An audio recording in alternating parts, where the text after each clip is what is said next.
record.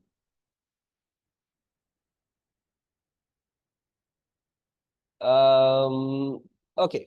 A well has a depth of 36 meters from ground level to the surface of the water in the well as shown figure 1.1. ठीक है, 36 meters की depth है.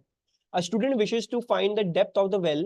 The student plans to drop a stone down the well and record the time taken from releasing the stone to hearing the splash made by the stone as it enters the water.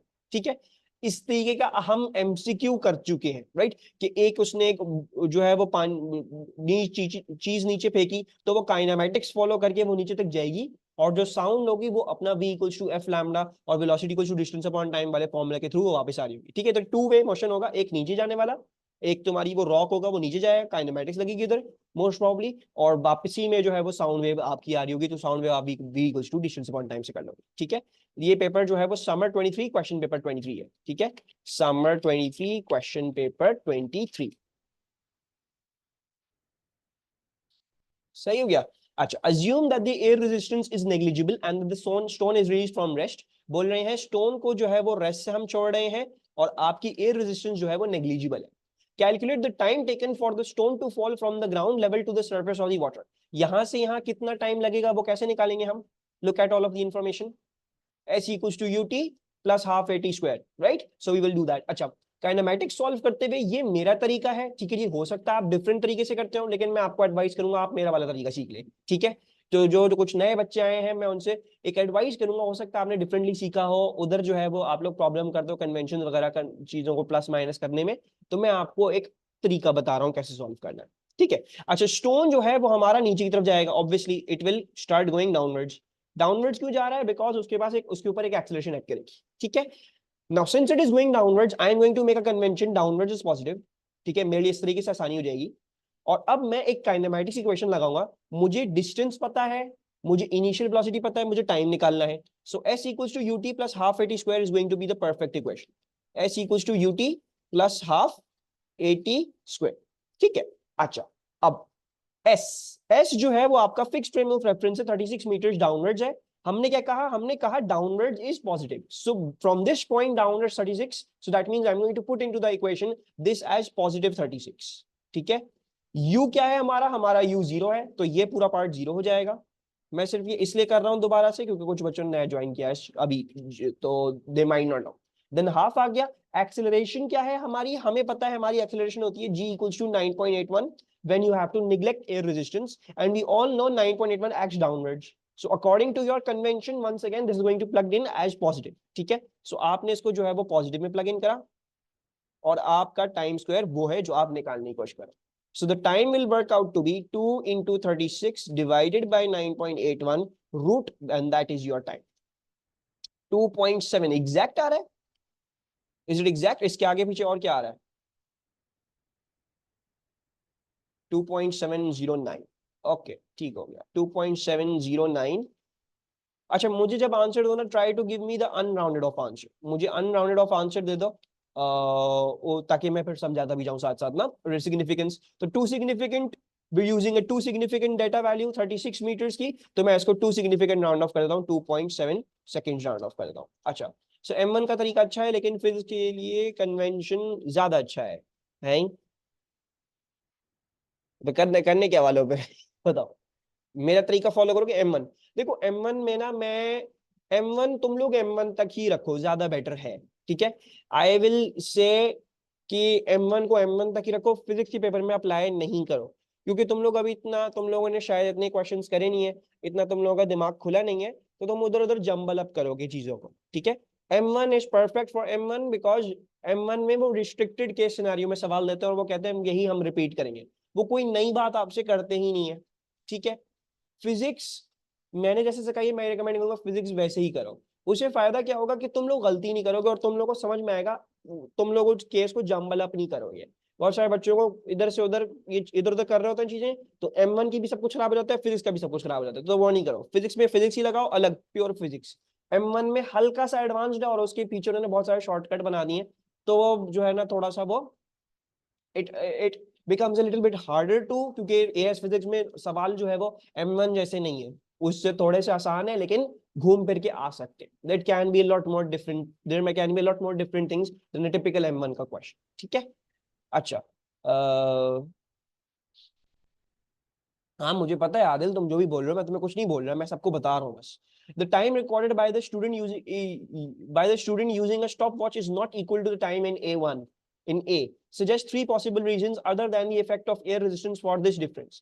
आपने जो time निकाला है, ठीक है जी, ये time नहीं आ रहा है जब उसने स्टॉप वॉच से टाइम निकाला. So what is the reason? Human reaction time error. अच्छा, और क्या? One of the main reasons मेरे ख्याल से तो ये होना चाहिए कि भाई साउंड को भी तो टाइम लगेगा वापस आने में.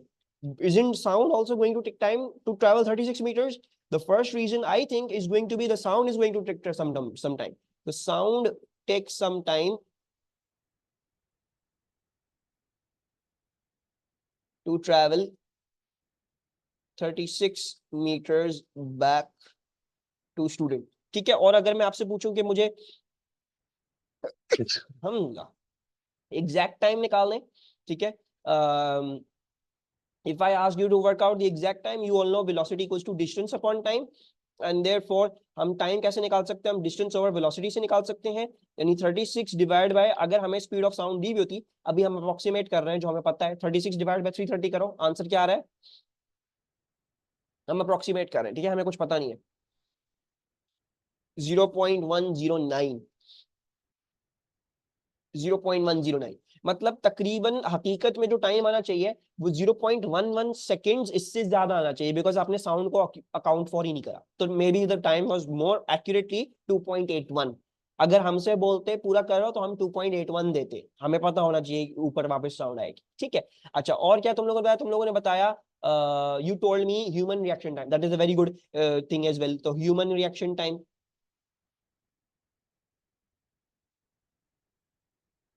Might be a source of error.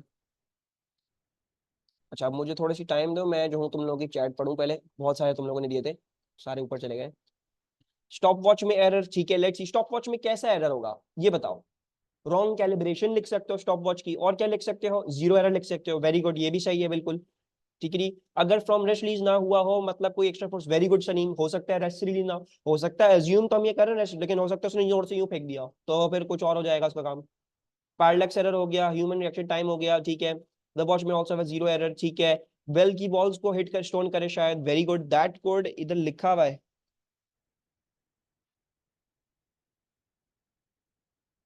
इधर लिखा हुआ, हाँ लिखा हुआ है, ठीक है, बिल्कुल सही है Ibrahim. This is also good reason, यहाँ पे लिखा हुआ है, हम लिख सकते हैं इसको. स्टॉप वॉच खराब, ठीक है, उसको एक रीजन दो, वो क्या क्या मसला है उसमें, ठीक है. Point point that reason Rahima. he would have stopped the started the stopwatch before. हाँ ये भी हो सकता है ना कि उसने स्टॉप वॉच जो जब स्टार्ट करिए तो पहले उसने स्टोन फेंक दिया, या स्टोन बाद में फेंका, पहले ही स्टॉप वॉच स्टार्ट कर ली. तो एक बंदा जब ये कर रहा होगा तो ऑब्वियसली उसको मुश्किल होगी. ठीक है. सो ये भी हो सकती है प्रॉब्लम कि he did not time it correctly in the first glance. ठीक है जी. तो यही कुछ सारे हैं. मैं जो हूँ वो यहाँ पे ये मार्क स्कीम कॉपी पेस्ट कर रहा हूँ, बिकॉज बहुत सारे रीजन लिखे हुए हैं यहाँ पे, और आप लोगों ने जितने सारे रीजन दिए हैं, none of the reasons were wrong. ठीक है. जिस बच्चे ने भी जो भी रीजंस दिए, बस अगर किसी का कुछ जनरलाइज्ड रीजन था तो फिर वो एक्सेप्ट नहीं होगा, उसको स्पेसिफिक बनाए. ठीक है. तो उधर क्या लिखा हुआ है? रिएक्शन टाइम हम ये बात कर चुके हैं, आप लोग बता चुके हो. The sound takes time to reach, sound takes time to reach हम लिख चुके हैं. The student might not let go of the stone from ground level, ये भी बड़ा हो सकता है उसने ग्राउंड लेवल से नहीं छोड़ा, हो सकता है उसने ऊपर से छोड़ दिया. That is also a problem. The student might not let go of the stone start the stopwatch, Maryam ने दिया है point. Stopwatch may not be properly calibrated has zero error, जो तुम लोग ने बोला है मोस्ट, तो मैं इधर लिख रहा हूं. तो stop watch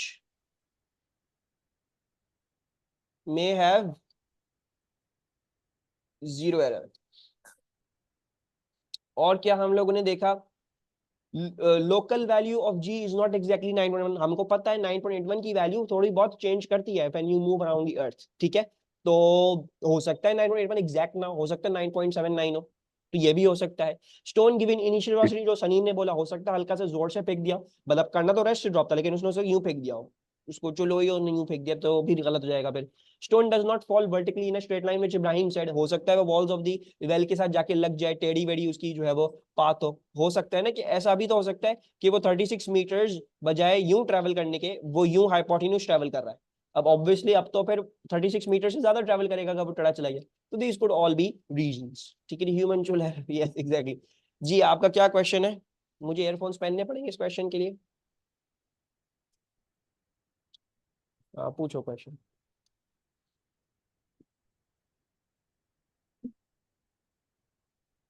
the student repeats the experiment 3 times and uses the results. लिख दिया है, कहाँ लिखा है?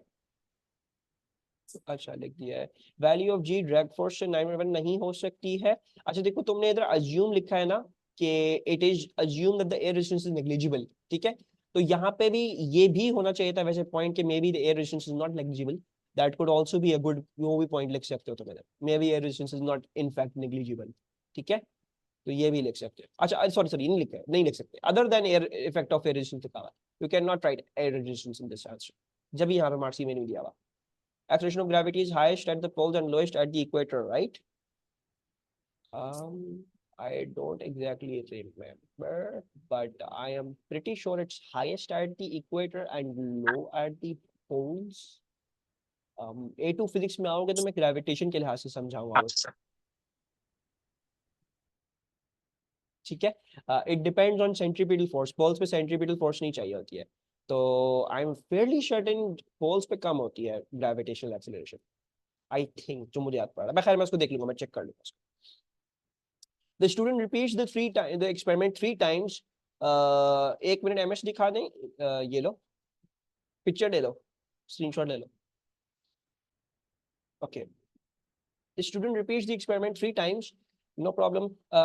And uses the results to calculate the depth of the well. The values are shown in figure in table 1.1. ठीक है, first experiment, second experiment, third experiment. The true depth of the well is 36 meters. Explain why these results may be described as precise but not accurate. तो precise क्यों बोलेंगे हम इसकी जो है वो डेटा सेट को? Very good. सो प्रॉब्लम आपको नजर आ रही होगी कि 36 मीटर ट्रू वैल्यू के बिल्कुल भी करीब नहीं है इसकी वैल्यू, ठीक है, काफी हद तक ऑफ आई है और बहुत ही ज्यादा इसने कोई गलत बहुत ही बड़ा भंड मारा है इसने, ठीक है। छोटा मोटा भंड नहीं है इसका, बहुत बड़ा भंड है इसका, 20 मीटर ज्यादा आ रहा है आपसे तकरीबन, तो it's a very very big भंड। लेकिन हम प्रिसीजन में ये बोल सकते हैं कि इसने जो भी भंड मारा है, ठीक है, लेकिन इसने जो है वो वैल्यूज क्लोज क्लोज निकाली, ठीक है। सो दी डिफरेंस या फिर the range of the values, the range या फिर the spread of the values is very small, ठीक है।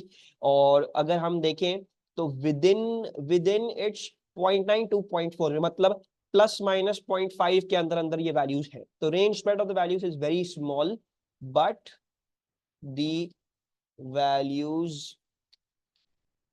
Are not close, but the क्या कहें, but the average of the values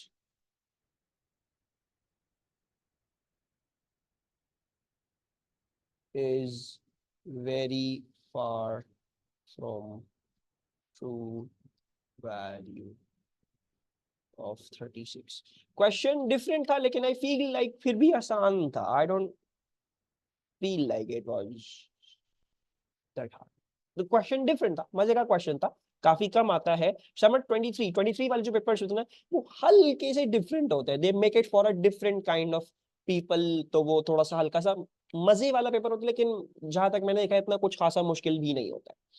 A sphere floats in equilibrium on the surface of seawater of density 1050 kg per meter cube as shown in figure 2.1. China के लिए। अच्छा, सी water इस density आपको दी हुई है, sphere जो है वो पानी के अंदर इस तरीके से है। 21% of the volume of the sphere is below the surface of the water. Calculate the density of the sphere. Equilibrium. They're trying to tell you the sphere floats in equilibrium. Very good. So पहले तो equilibrium है तो हम इस पे कुछ ना कुछ फोर्सेस मार्क कर लेते हैं, लेट्स मेक सम सेंस। तो इस पे कौन कौन सी फोर्सेस मार्क होंगी सिवाय इब्राहिम के, बाकी सब बच्चे बताओ। Yes, so there is the weight of the sphere, आपका वेट एक्ट करेगा स्फीयर का।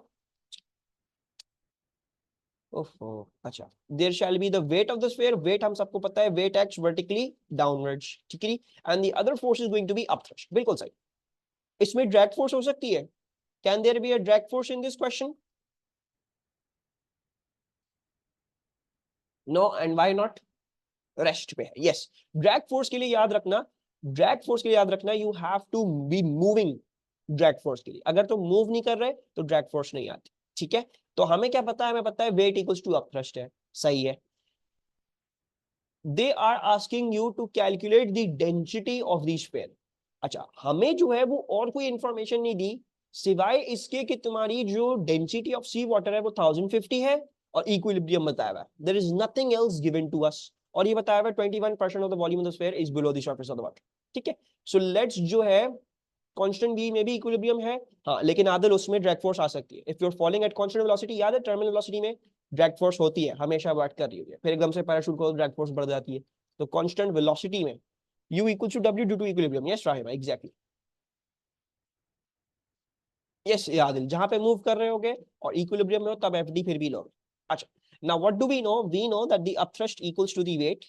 अपथ्रस्ट की वैल्यू क्या आती है? अच्छा, अपथ्रस्ट अगर हमें निकालना हो तो we can work it out using rho g v. अगर हमारे पास स्पेयर है तो हम रॉ एफ ए जी नहीं लगाते। ठीक है, we can do it through rho g v. तो ये हो जाएगा रॉ जी वी। अच्छा, अभी भी मैं आपको बता रहा हूं, ये क्वेश्चन आएगा आपके एग्जाम में भी आएगा, या तो P1 में आएगा या तो P2 में आएगा। ठीक है, बच्चों को आज तक समझ में नहीं आया है कि अपथ्रस्ट के फॉर्मूला में जो रो होता है वो रो ऑफ द फ्लूइड होता है और वॉल्यूम जो होता है वो वॉल्यूम होता है सबमर्ज्ड। ठीक है, प्लीज आप इस बात को समझ जाएं, आपका पेपर सही हो जाएगा। अंडरस्टैंड द फैक्ट कि अपथ्रस्ट वाले फॉर्मूला में रॉ किसका है? फ्लूइड का है। जी किसका है? जी तो वही है। वॉल्यूम किसका है? वॉल्यूम वो है जो सबमर्ज्ड है। ठीक है, पूरा वॉल्यूम नहीं लेंगे आप स्फीयर का, वही वॉल्यूम, ये वाला वॉल्यूम लेंगे हम, सबमर्ज्ड। ठीक है, यस, मैंने अभी सिर्फ फॉर्मूला लिखा है। ठीक है, I have only written the formula march. तुम बिल्कुल सही कह रहे हो, 0.21 वी लेंगे। और डब्ल्यू कैसे लिख सकते हैं? डब्ल्यू हम लिख सकते हैं एम से। राइट। अच्छा, अब G और G कैंसिल। अब मसला क्या है? मेरे पास जो है वो मास ऑफ ऑब्जेक्ट है, मेरे पास डेंसिटी ऑफ ऑब्जेक्ट यहाँ पे कहीं भी नहीं आ रही। तो एक काम करते हैं, let's take the mass into the density. So the density of the object will be the mass of the object divided by the volume of the object, and therefore the mass of the object can be given as density object into volume of object. ठीक है, और density निकालते हुए आप पूरा ही volume लोगे। So I can now rewrite this formula as rho F into volume that is submerged will equals to rho of the object into volume of the object. ठीक है, अच्छा rho f क्या है? rho f मुझे दिया हुआ है 1050. So let's write this down. The density of the fluid is 1050. The volume submerged is 21% of the volume. ठीक है, अच्छा मैं क्या कर रहा हूं? मैं इसको 4/3 पाई आर क्यूब से नहीं खोल रहा क्योंकि मुझे r दिया हुआ बनी है और मुझे नजर आ रहा है मैं v v यहाँ पे कैंसिल आउट कर सकता हूँ। ठीक है, सो आई shall write this as 0.21 v, 21% v। 21% अगर आपको 21% लिखना है तो 2100, 21/100 इंटू वी कर दें आप। ठीक है जी, दैट इज आल्सो परफेक्ट। 0.21 वी किसको समाना तो वो वैसे डायरेक्ट लिखे, उसमें कोई मसले की बात नहीं है। रो ऑफ द ऑब्जेक्ट वो हम निकालना चाह रहे हैं और वॉल्यूम ऑफ द ऑब्जेक्ट वो पूरा का पूरा वी है। व्हेन यू टेकिंग डेंसिटी तब पूरा का पूरा वी ले जाएगा। Now you can see that this and this cancel out and the rho of the object works out to be 21% of 1050। Workout कर सकते हो वैल्यू, मुझे बता सकते हो ऑब्जेक्ट क्या आ रहा है? अब ये थोड़ा सा डिफरेंट सवाल था, ये मजे का सवाल था I believe. 220.5, it's a different kind of paper, मजे का पेपर होता है ये। 220.5 किलोग्राम पर मीटर क्यूब। अच्छा, अब हम इसको कितना करेंगे? दिस इज, हमें ये 3 सिग्निफिकेंट दिया हुआ है तो हम इसको भी 3 सिग्निफिकेंट राउंड ऑफ कर देते हैं। 3 सिग्निफिकेंट ये हो जाएगा 221 किलोग्राम पर मीटर क्यूब। ठीक है, the sphere is now held so that its entire volume is below the surface of the water. थोड़ा मुश्किल नहीं है, थोड़ा सा समझ लो इस तरीके से कि थोड़ी सी तुम्हारी दिमाग को थोड़ा सा क्रिटिकली एनालाइज करेंगे। है आसान, अभी भी इसमें और कुछ नहीं था, इसमें वर्किंग करते थोड़ा सा बौखलाते जरूर कि ये क्या हुआ, लेकिन पहुंच जाते जरूर बात। It's not hard, it's just that it's a little bit different from normality. हमने जो नॉर्मल क्वेश्चन देख लिए हल्का सा उससे डिफरेंट है। ठीक है, वन सेकेंड बता रहा हूँ, P1 में आप लोग इसीलिए फंसते हो क्योंकि P1 में वो डिफरेंट फ्रॉम डिफरेंट नॉर्मेलिटी के डिफरेंस से आता है सवाल। और क्योंकि हमें आदत क्या होती है P2 में फॉर्मूला लगाना है, बस फॉर्मूला लगा दिया, फॉर्मूला लगाना है बस, तो इसलिए हम मार खाते हैं P1। तो समझ के करोगे चीजों को तो अच्छा लगेगा, अच्छी सही सही तरीके से होगा। और अपथ्रस्ट का ये याद रखना जो मैंने आज बताया। ठीक है, मैंने पहले भी बहुत दफा बताया, हमने हमेशा अपथ्रस्ट को ऐसे ही सॉल्व करा है, लेकिन ये इंपॉर्टेंट है। अभी हम P1 पे भी शिफ्ट करेंगे तो यू शुड, ये बहुत इंपॉर्टेंट चीज रहेगी, आपको नजर आएगा अपथ्रस्ट का एक सवाल, एक ना एक सवाल वो देगा ऐसा। अच्छा, एक्स्ट्रा शीट नहीं देते हैं P1 में, लेकिन होते हैं ब्लैंक शीट्स होते हैं। बाकी तुम P1 में जो तुम्हारे जहाँ पे तुम्हारे पास सवाल लगे हुए हैं, लिखे हुए हैं, तुम वहीं पे वर्किंग कर दो, do the working over there वहीं पे साथ। The sphere is now held so that its entire volume is below the surface of the water. The sphere is then released. कोई बात नहीं आदिल, आगे पीछे जहां पे करना उसी पेपर में करना, ठीक है। एक्स्ट्रा शीट नहीं मिलेगी तुम्हें, मोस्ट प्रॉब्ली वो रखते नहीं इन्विजिलेटर्स जब होता है। अच्छा, तो अब उस इस स्फीयर को क्या किया है, इस स्फीयर को पूरा का पूरा उसके नीचे डाल दिया, पानी के नीचे डाल दिया। मतलब क्या किया है कि now they have put the sphere below the surface of the water.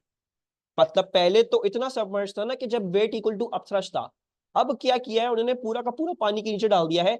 अब जो आपकी अपथ्रस्ट होगी वो बहुत ज्यादा बड़ी हो चुकी होगी देन दी वेट, है ना, क्योंकि ऑब्वियसली जब सबमर्ज किसी चीज को ज्यादा करोगे तो अपथ्रस्ट बहुत ज्यादा हो चुकी होगी। Upthrust will now be at its maximum value as Abdul Hadi says, ठीक है। अब ड्रैग फोर्स भी होगी, ड्रैग फोर्स हमको बताया है नो, देखो अच्छा ड्रैग फोर्स हमें नहीं लेनी अभी। How to decide the SF for density, because ये रहा लुक 3 सिग्निफिकेंट, सो 3 सिग्निफिकेंट, ठीक है। 1050 एंड का 0 इज नॉन सिग्निफिकेंट जब डेसिमल नहीं आ रहा। तो अब हमारे पास ये, अच्छा हम ड्रैग फोर्स अभी नहीं लेंगे, व्हाई इज दैट, मूव करेगा ऑब्जेक्ट, लेकिन आपसे ये पूछ रहे हैं at the instant of its release. When it's at the instant of its release, तब इसके पास कोई वेलोसिटी नहीं है। अभी ये हिलना शुरू होगा तो ड्रैग फोर्स गेन करेगा। So right now at this point it has got no that, yes exactly Mashhoor, जब पूरा का पूरा डाल दोगे उसके अंदर, तो इस केस में अगर अपथ्रस्ट और वेट बराबर थे तो अब अपथ्रस्ट वेट से बड़ा हो चुका है, ठीक है। यस, अब हमें बेसिकली क्या करना है, to work out the net, to work out the acceleration, हम निकालेंगे नेट फोर्स। और नेट फोर्स क्या होती है, we all know it's mass into net acceleration, right, we all know that. अच्छा, नेट फोर्स कैसे निकलेगी, लेट्स मेक अ कन्वेंशन, मैं अपवर्ड्स पॉजिटिव बोल रहा हूं, ठीक है। अपथ्रस्ट ऊपर की तरफ है, सो अपथ्रस्ट पॉजिटिव, वेट नीचे की तरफ है, तो upthrust minus W equals to mass into net acceleration, सही है। अच्छा, अब अपथ्रस्ट क्या हो जाएगी हमारी, अब मेरी अपथ्रस्ट जो है वो वॉल्यूम जो सबमर्ज्ड है वो पूरा वॉल्यूम ऑफ ऑब्जेक्ट भी है, so it shall be rho g v minus m g and this shall be equal to mass into net acceleration. अब हमने ये चीजें ढूंढनी है, हमारा rho of the fluid g, volume of object, और जो है वो mass of object into g. अच्छा, अब मास कैंसिल, मास नहीं, यहाँ पे माइनस में, you can not cancel the mass over here, नहीं है, ठीक है, इधर माइनस हो रहा है, मल्टीप्लाई होता तो मैं मास मास कैंसिल कर सकता था, मल्टीप्लाई नहीं है, माइनस हो रहा है। अच्छा, raw of the fluid, raw of the fluid क्या है हमारे पास, 1050 है। लेट्स राइट दिस डाउन, जो जो पता है वो लिखते जाते। We know that this is 1050, G is 9.81, volume of object. अच्छा, मुझे ये वॉल्यूम ऑफ ऑब्जेक्ट कहां से मिलेगा, 220, हाँ यही करना पड़ेगा हमें। मैं बस ये देख रहा हूँ कि मैं कुछ गलत सलत ना कर दूं और बहुत सारी चीजें एक साथ ना कर दूं, फिर मसला हो जाएगा। Okay, this is a paper that is actually targeting your mental thinking a lot actually, ठीक है। अच्छा, वॉल्यूम ऑफ ऑब्जेक्ट या मैं मास को खोलूंगा, ठीक है, I open either of the both, मैं इन दोनों में से कोई भी चीज को खोल सकता हूं। अच्छा, what I am doing is I am opening the volume of the object, ठीक है। हम सबको पता है वॉल्यूम ऑफ द ऑब्जेक्ट कैसे दे सकते हो, अगर हम density equals to mass, density equals to mass upon volume follow करें, तो volume will be mass over density, right, it will be mass over density. So what we can plug over here, volume of the object में मैं mass over density plug in कर सकता हूँ, ठीक है। इससे फायदा क्या होगा, रुको अभी बताता हूँ। So mass over the density, density जो थी वो हमारे पास 220.5 आई है, ठीक है, मैं अभी एग्जैक्ट वैल्यू ले रहा हूँ 220.5, you can take 221 as well, उसमें भी कोई मसले की बात, 220.5 ले ली मैंने। अच्छा, then minus m and then this is 9.81 and now this is m and then into the net acceleration. अब देखो मैंने एक होशियारी करी यहाँ पे, मैंने वॉल्यूम ऑफ ऑब्जेक्ट क्यों खोलना जो है वो बेहतर समझा, बजाय इसके कि मैं मास ऑफ ऑब्जेक्ट को खोलता।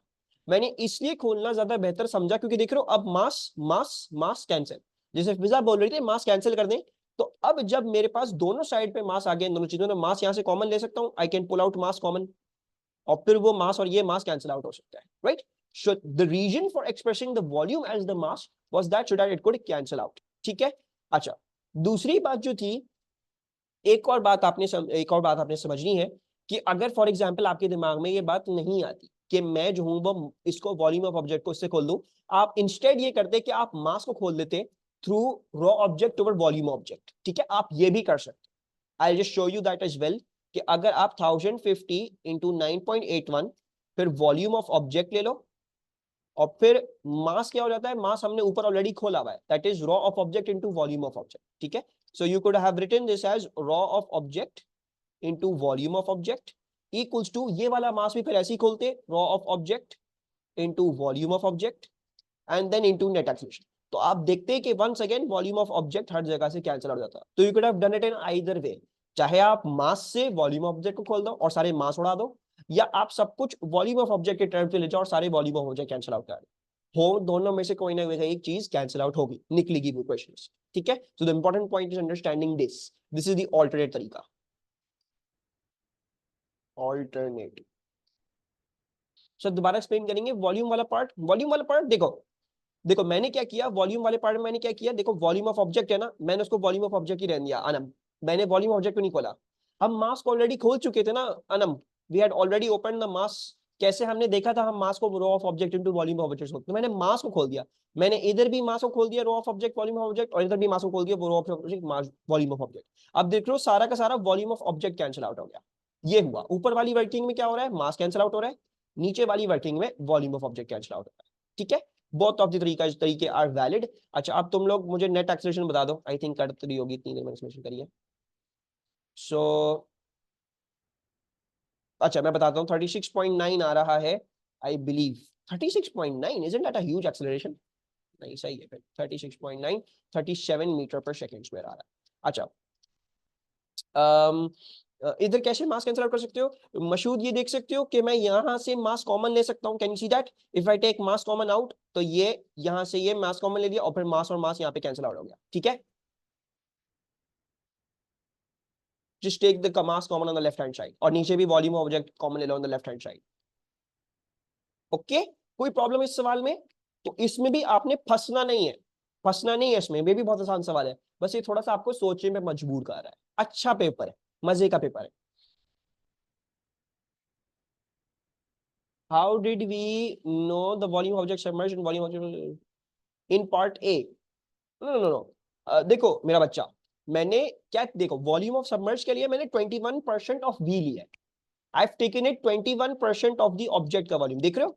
I've not taken it volume of object only. It's 21% of volume of object. तो मैंने पहले वाले पार्ट में 21% लिया। ओके, इस वाले पार्ट में बताया हुआ था मैंने वो वॉल्यूम ऑफ ऑब्जेक्ट ले लिया। सर वैल्यू 3SF तक नहीं लेनी थी, 3SF तक, 3SF तक बात तो सही है तुम्हारी, 3SF तक नहीं, 36.9 दे देता उसको, 36.9, हाँ ठीक है, सॉरी। तो समझाते समझाते मैं भूल जाता हूँ मैं क्या करा। अच्छा अब्दुल हादी अपने ऊपर भरोसा रखो, और बाकी जितना मार्क स्कीम और जितना अपना अपनी कोशिश करते रहोगे और मेहनत करते रहोगे, इंशाल्लाह कॉन्फिडेंस ना बन जाएगा कि इंशाल्लाह मैं एक्सपेक्ट ये कर रहा हूँ कि P2 में यहाँ से सब बच्चे जो है 50 अबव ही लेके आओ। आई एम एक्सपेक्टिंग दिस, अपना कॉन्फिडेंस बनाओ और बस पेपर में दे मार 4.5। The sphere accelerates upwards but remains entirely below the surface of the water. State and explain what happens to the acceleration of the sphere as its velocity begins to increase. ठीक है, आपसे पूछ रहे हैं कि अब वेलोसिटी इंक्रीज करने लगी, जब एक्सेलरेशन एक्ट कर रही है तो वेलोसिटी भी बढ़ेगी ऊपर की तरफ। तो can you talk about the net acceleration of the sphere now? कोई बात नहीं फिजा, हम बाकी बच्चों का हमें कोई मसला नहीं है। मेरी जो क्लास है तकरीबन 25-30 बच्चों की, ठीक है, अगर वो बच्चे मेहनत करके 50 से अब मार्क्स ले आएंगे, आप लोगों से तो ग्रेड थ्रेशोल्ड नहीं चेंज होने वाला। ठीक है, ग्रेड थ्रेशोल्ड चेंज होता है जब बहुत सारे बच्चे अच्छे मार्क्स लेके आते हैं। तो इसमें क्या लिखेंगे हम, फॉर्मूला शीट? नहीं फॉर्मूला शीट, अच्छा सवाल है, मैं ये भी एड्रेस कर देता हूँ, पहले एक क्वेश्चन करते हैं मैं एड्रेस कर देता हूँ। अच्छा लेट्स अंडरस्टैंड दिस के हो क्या रहा है। ठीक है, मैं थोड़ा सा एग्जैजुरेटेड बना रहा हूँ, I am drawing it a bit exaggerated, मैं थोड़ा और नीचे कर रहा हूँ उसको। ठीक है, the reason is so that जो है वो हम समझ सकें सारी चीजों को। अच्छा वेट था और अब थ्रस्ट एक्ट कर रहा है ऊपर की तरफ।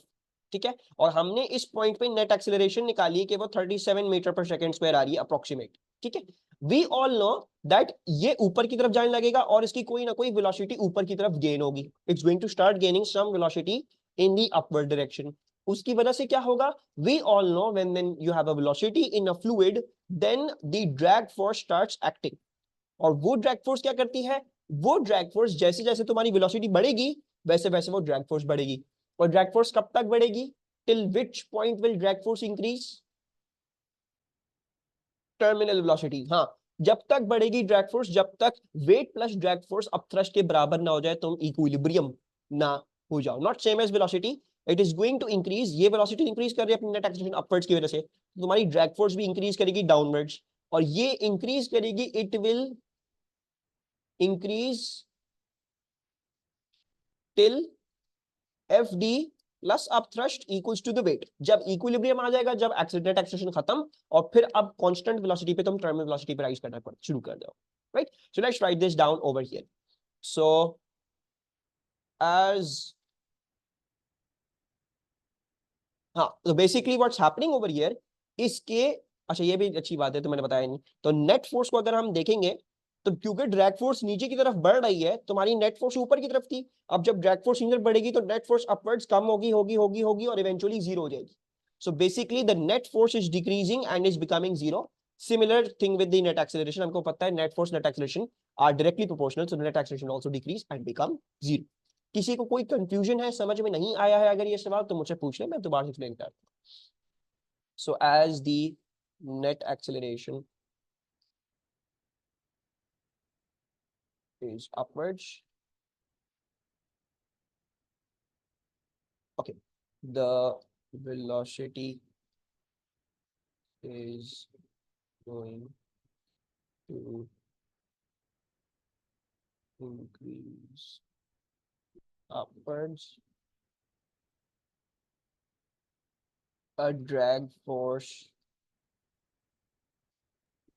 starts to act in the downwards, बस इधर लिखते हैं downwards and increases with increasing velocity. The net force shall decrease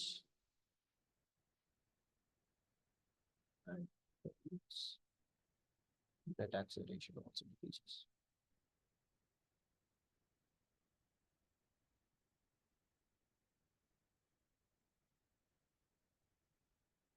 अच्छा, yes, I am explaining this दोबारा. Okay, now I am going to redraw the diagram. इसको हम देख लेते हैं.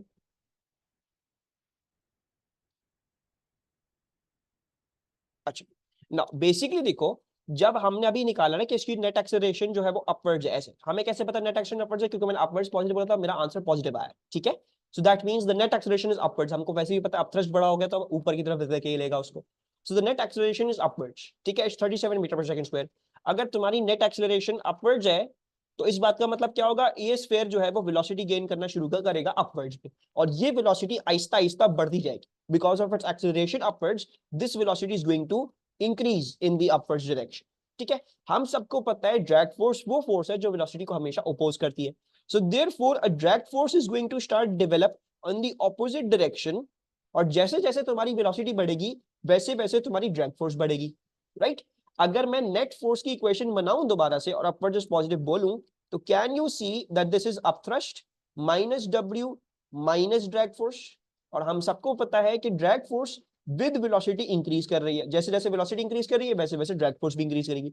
तो जैसे जैसे ड्रैग फोर्स इंक्रीज करेगी, क्योंकि ये माइनस में है, तो तुम्हारी नेट फोर्स डिक्रीज करेगी, and so your net acceleration is also going to decrease. और ये कब तक करेगा डिक्रीज, जब तक कि तुम्हारी नेट एक्सेलरेशन, तुम्हारी नेट फोर्स जीरो नहीं हो जाती। जब ड्रैग फोर्स इतनी इंक्रीज करेगी जब तक नेट फोर्स जीरो ना हो जाए, यानी upthrust minus weight minus drag force answer zero ना आ जाए। जब जीरो आएगा इक्विलिब्रियम रीच हो जाएगा, तो मैं कांस्टेंट वेलोसिटी पर राइज करते रहोगे, ठीक है। आप समझ में आया, हिबा एंड अब्दुल हादी। और एक और बच्चे ने तो बोला था Adil, you how it started, कोई मसले की बात नहीं है, तुमने ये मेंशन कर दिया ना ड्रैग फोर्स है उसमें, और drag force increases with increasing speed, बस सही है, आंसर बिल्कुल सही है तुम लोगों का। Hiba is it clear to you? Okay अच्छा, एक बच्चे ने बहुत अच्छा सवाल पूछा, सर फॉर्मूला शीट की उम्मीद रखें या ना रखें? देखो फॉर्मूला शीट ये रही, this is the formula sheet that is given to you for AS physics. अब आपको नजर आ रहा होगा कि ये formula sheet is not even maybe 10% of the formulas in your course. इसमें है ही नहीं वो सारे फॉर्मूलाज, नजर आ रहे हैं? कुछ भी नहीं लिखा हुआ है, सिर्फ यही है, और बाकी तुम्हारे सारे कॉन्स्टेंट्स हैं। ठीक है, तो अच्छा कांस्टेंट जो मैंने आपको बोला था ना कि 1.66 × 27 म्यू हो गया, ठीक है, rest mass of an electron हो गया, ठीक है जी, इसके अलावा तुम्हारे पास स्पीड ऑफ लाइट हो गई, जी हो गया, तुम्हारे पास ई हो गया, एलिमेंटरी चार्ज, वो यहाँ पे लिखा हुआ है।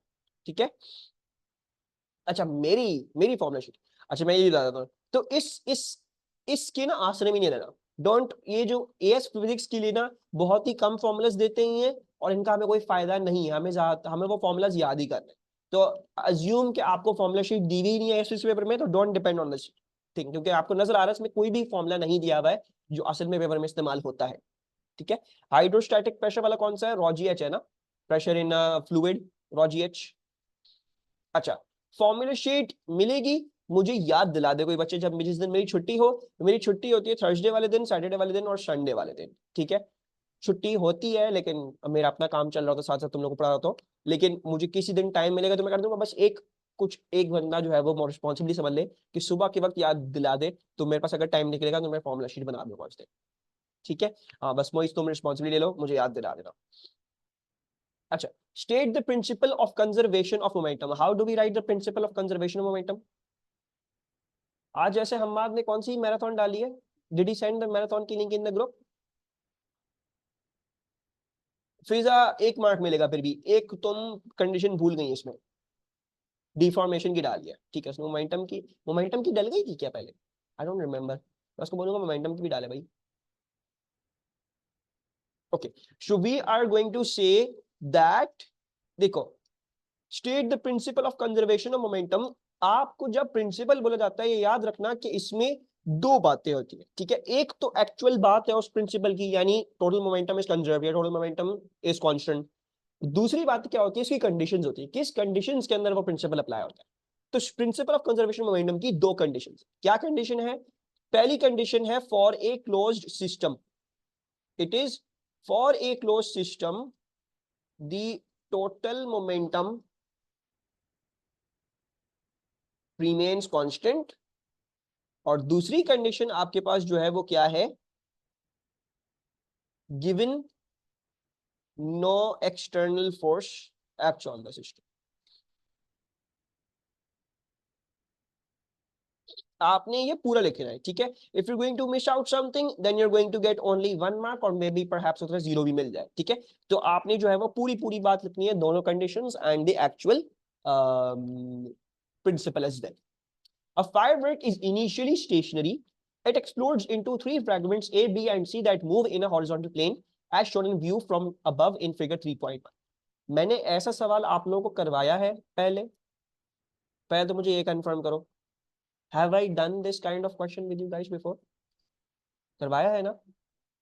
किसी बच्चे को कोई कंफ्यूजन कि ये एंगुलर मोमेंटम तो नहीं है? किसी बच्चे को ये लग रहा है कि ये एंगुलर मोमेंटम है? ये एंगुलर मोमेंटम तो नहीं है ना? It is linear momentum which we need to resolve. सबको नजर आ रहा होगा लीनियर मोमेंटम है जो आपको रिजॉल्व करना होगा। नहीं नहीं, फिर से हमने एंगल भी निकाला है उसमें, we have worked out angle भी। मैं सिर्फ एक बात बोल रहा हूँ, I am only talking to you guys, क्योंकि मैंने जो है वो 2 साल पहले कुछ बच्चों, 2 साल पहले या 3 साल पहले कुछ बच्चों को पढ़ाया था, और वो मुझे बोला कि सर पेपर में एंगुलर मोमेंटम आ गया।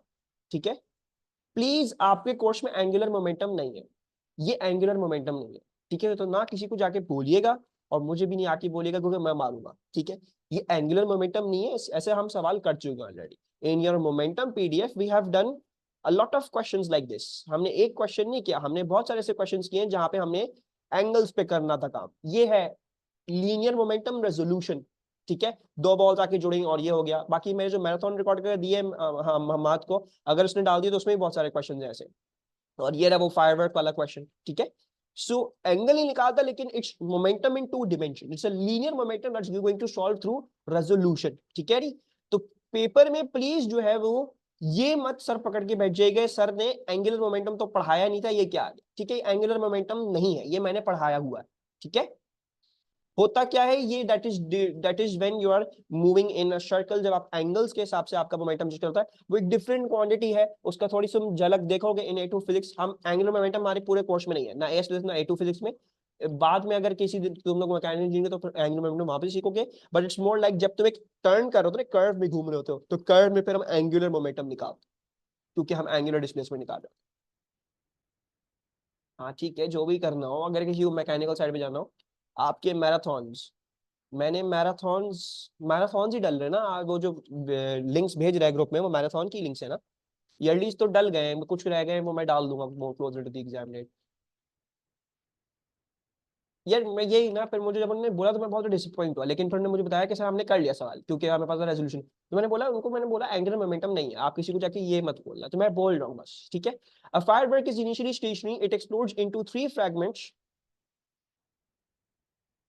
Abdul Hadi it's for you, it's for you, तुम लोगों को सब आता है पहले से ही, ठीक है। वो मैराथन नहीं भी देखोगे तो कुछ नहीं होगा, तुम लोग ऑलरेडी वो कर चुके हो। तो इट्स ओनली फॉर, अगर तुम लोगों को प्रैक्टिस करनी है, कुछ स्पेसिफिक काइंड ऑफ क्वेश्चन चाहिए, तो वो मैं सिर्फ इसलिए डाल रहा हूँ, वरना मेरा बिल्कुल दिल नहीं था, मैं अपनी इतनी छुट्टियां बर्बाद करी हूँ सब रिकॉर्ड करने में। तो if you guys want to watch, you have got yearlies, you got marathons. अगर किसी टॉपिक में प्रॉब्लम हो रही है, मैराथन है, ठीक है, तो मैंने इस दफा पूरी अपनी पूरी मेहनत करी है, पूरी कोशिश करी कि मैं पूरा एक पूरा पैकेज बना के दूं। Even in fact 50-60 yearly pass paper twos, this are too much, ठीक है। लेकिन फिर भी आपको, अब आप पेपर कर रहे हो, आप किसी पेपर में फंस गए, आपको कोई सवाल समझ नहीं आ रहा, तो आप देख सकते हो यूट्यूब पे जाके, मैं बहुत ज्यादा मेहनत करके हमने बहुत दफा इस चीज डाल दी है, ठीक है जी, सही है जी। A firebird is initially stationary. It explodes into 3 fragments A, B, and C that move in a horizontal plane as shown from the view above. Waves का रिकॉर्ड किया है मैंने, मेरे पास सुपर पोजिशन, इलेक्ट्रिसिटी और रेडियो एक्टिविटी की है, वो मैं इंशाल्लाह संडे को या मैं सैटरडे को रिकॉर्ड करता हूँ, मुझे 8 फिजिक्स भी रिकॉर्ड करना है, ठीक है। Fragment A has a mass of 3m and moves away from the explosion at a speed of 4 meter per second. Fragment B has a mass of 2m and moves away from the explosion at a speed of 6 meter per second, right at right angles to the direction of A. आपको direction show किए हैं। Fragment C has a mass of m and moves away from the explosion at an angle of, at a speed of v at an angle of theta as shown in figure 3.1. Calculate the angle theta. कैसे calculate कर सकते हैं हम ये angle theta, क्या ख्याल है? 3 mark का सवाल है। हम जो है वो मोमेंटम की कंजर्वेशन लगाएंगे, राइट, और कन्वेंशन बनाएंगे, कन्वेक्शन नहीं है कन्वेंशन है, ठीक है। तो आप इसको सबसे पहले तो रिजॉल्व कर लें, let's resolve it in 2 components. एक हम इसका हॉरिजॉन्टल, एक हम इसका वर्टिकल कंपोनेंट निकाल लेते हैं, ठीक है जी। इस कंपोनेंट का मैग्नीट्यूड क्या होगा, दिस वन, ये वाला हॉरिजॉन्टल वाले का मैग्नीट्यूड क्या होगा, v साइन होगा, this is going to be v sine theta, और ये क्या हो जाएगा, ये हो जाएगा v cos थीटा, ठीक है। अच्छा, नाउ हमें पता है कि हम कंजर्वेशन ऑफ मोमेंटम लगाते हैं, तो अब क्योंकि 2 डायरेक्शन है, तो आप दोनों डायरेक्शंस में इंडिविजुअली लगा सकते हो, मतलब आप हॉरिजॉन्टल मोमेंटम कंजर्व भी कह सकते हो, और आप वर्टिकल मोमेंटम्स भी आप कंजर्व्ड कह सकते हो, it works in both case scenarios, ठीक है। तो एक हम कर लेते हैं कि हम जो है वो लेट्स जो है वो, अच्छा दूसरी बात क्या है, मोमेंटम का सवाल है, कन्वेंशन बनाना मत भूलिएगा, वेक्टर्स वाले सवाल में कन्वेंशन बनाया करें। आई एम गोइंग टू से राइटवर्ड इज पॉजिटिव, ऐसी एम ही मेरा दिल चाह रहा है, और मैं अपवर्ड पॉजिटिव बोल रहा हूँ, आपकी मर्जी, आप डाउनवर्ड पॉजिटिव या लेफ्टवर्ड पॉजिटिव बोल सकते हो, इट्स अप टू यू, ठीक है। अच्छा, मैं पहले जो कंजर्वेशन लगा रहा हूँ, let's first apply the conservation of momentum in the x direction, let's do that, ठीक है। अच्छा, एक्स डायरेक्शन में अगर मैं मोमेंटम देखूंगा, इनिशियल क्या था, इनिशियल इट वाज स्टेशनरी, तो पहले ये सब कुछ जुड़ा हुआ था, इसका मास था 2m + 3m + m, यानी 6m इस फायरवर्क का मास था जो स्टेशनरी था, यानी टोटल मोमेंटम इनिशियली वाज 0, ठीक है। So it was 6m × 0। अच्छा, फाइनल मोमेंटम क्या है आपका, फाइनल मोमेंटम अगर हम हॉरिजॉन्टली देखेंगे, सो 3m is travelling eight 4, positive direction है, तो हम इसका मोमेंटम पॉजिटिव में लेंगे, so this shall B 3m × +4 plus, बाकी क्या है, इसका कोई हॉरिजॉन्टल मोमेंटम नहीं है, इसका है, और इसका हो जाएगा m v sin theta, v opposite to convention, so -v sin theta होता है, so this is going to be +m and then -v sin theta. अच्छा, 0 विल इक्वल्स टू 12m, और मैं ये उस साइड पे भेज रहा हूं, ठीक है, -mv sin थीटा, इसको हम पॉजिटिव mv sin थीटा इस साइड पे कर लेते हैं, so is going to become mv sin theta. अच्छा, what do we see, m and m cancel out हो गया, लेकिन अभी भी मेरे पास क्या आ रहा है, मेरे पास आ रहा है v sin theta equals to 12 है। अभी भी मेरे पास दो अननोन्स है, तो अब क्या करना चाहिए, what should I do. Initial given ही था, इनिशियली स्टेशनरी था ना, फायरवर्क वॉज स्टेशनरी मेरा बच्चा, जब स्टेशनरी था, जुड़ा हुआ था, सब कुछ स्टेशनरी था, फटा एकदम से। सो मास ऐड कर लिए 6m और वेलोसिटी 0, तो 0 हो गया पूरा इनिशियल। ठीक है जी। हाँ, जब भी आपके पास जो है वो एक तरीके से सॉल्व ना हो, तो आप साइमल्टेनियसली सॉल्व करो। अभी भी दो अननोन्स है, दो अननोन्स को सॉल्व करने का तरीका क्या होता है कि आप साइमल्टेनियसली अब एक और इक्वेशन बनाओ और फिर उसको साइमल्टेनियसली सॉल्व करोगे। तो एक और इक्वेशन कैसे बनाई जा सकती है, you will now use the conservation of the vertical momentum. Initial vertical direction में क्या था हमारा, वंस अगेन हमारा स्टेशनरी फायरवर्क था, अप इक्वल टू डाउन लगा सकते हैं, एग्जैक्टली वही वही कर रहे हैं। तो हमारा इनिशियली जो वो था, क्या कहते हैं, अप इक्वल टू डाउन नहीं लगाओगे, ये नहीं होगा। इस केस में अप इक्वल टू डाउन क्यों चल रहा है, वो इसलिए बिकॉज अप माइनस डाउन जब कर रहे हो ना यहाँ पे, और यहाँ पे क्योंकि 0 है, तो इसलिए अप इक्वल टू डाउन बन रहा है।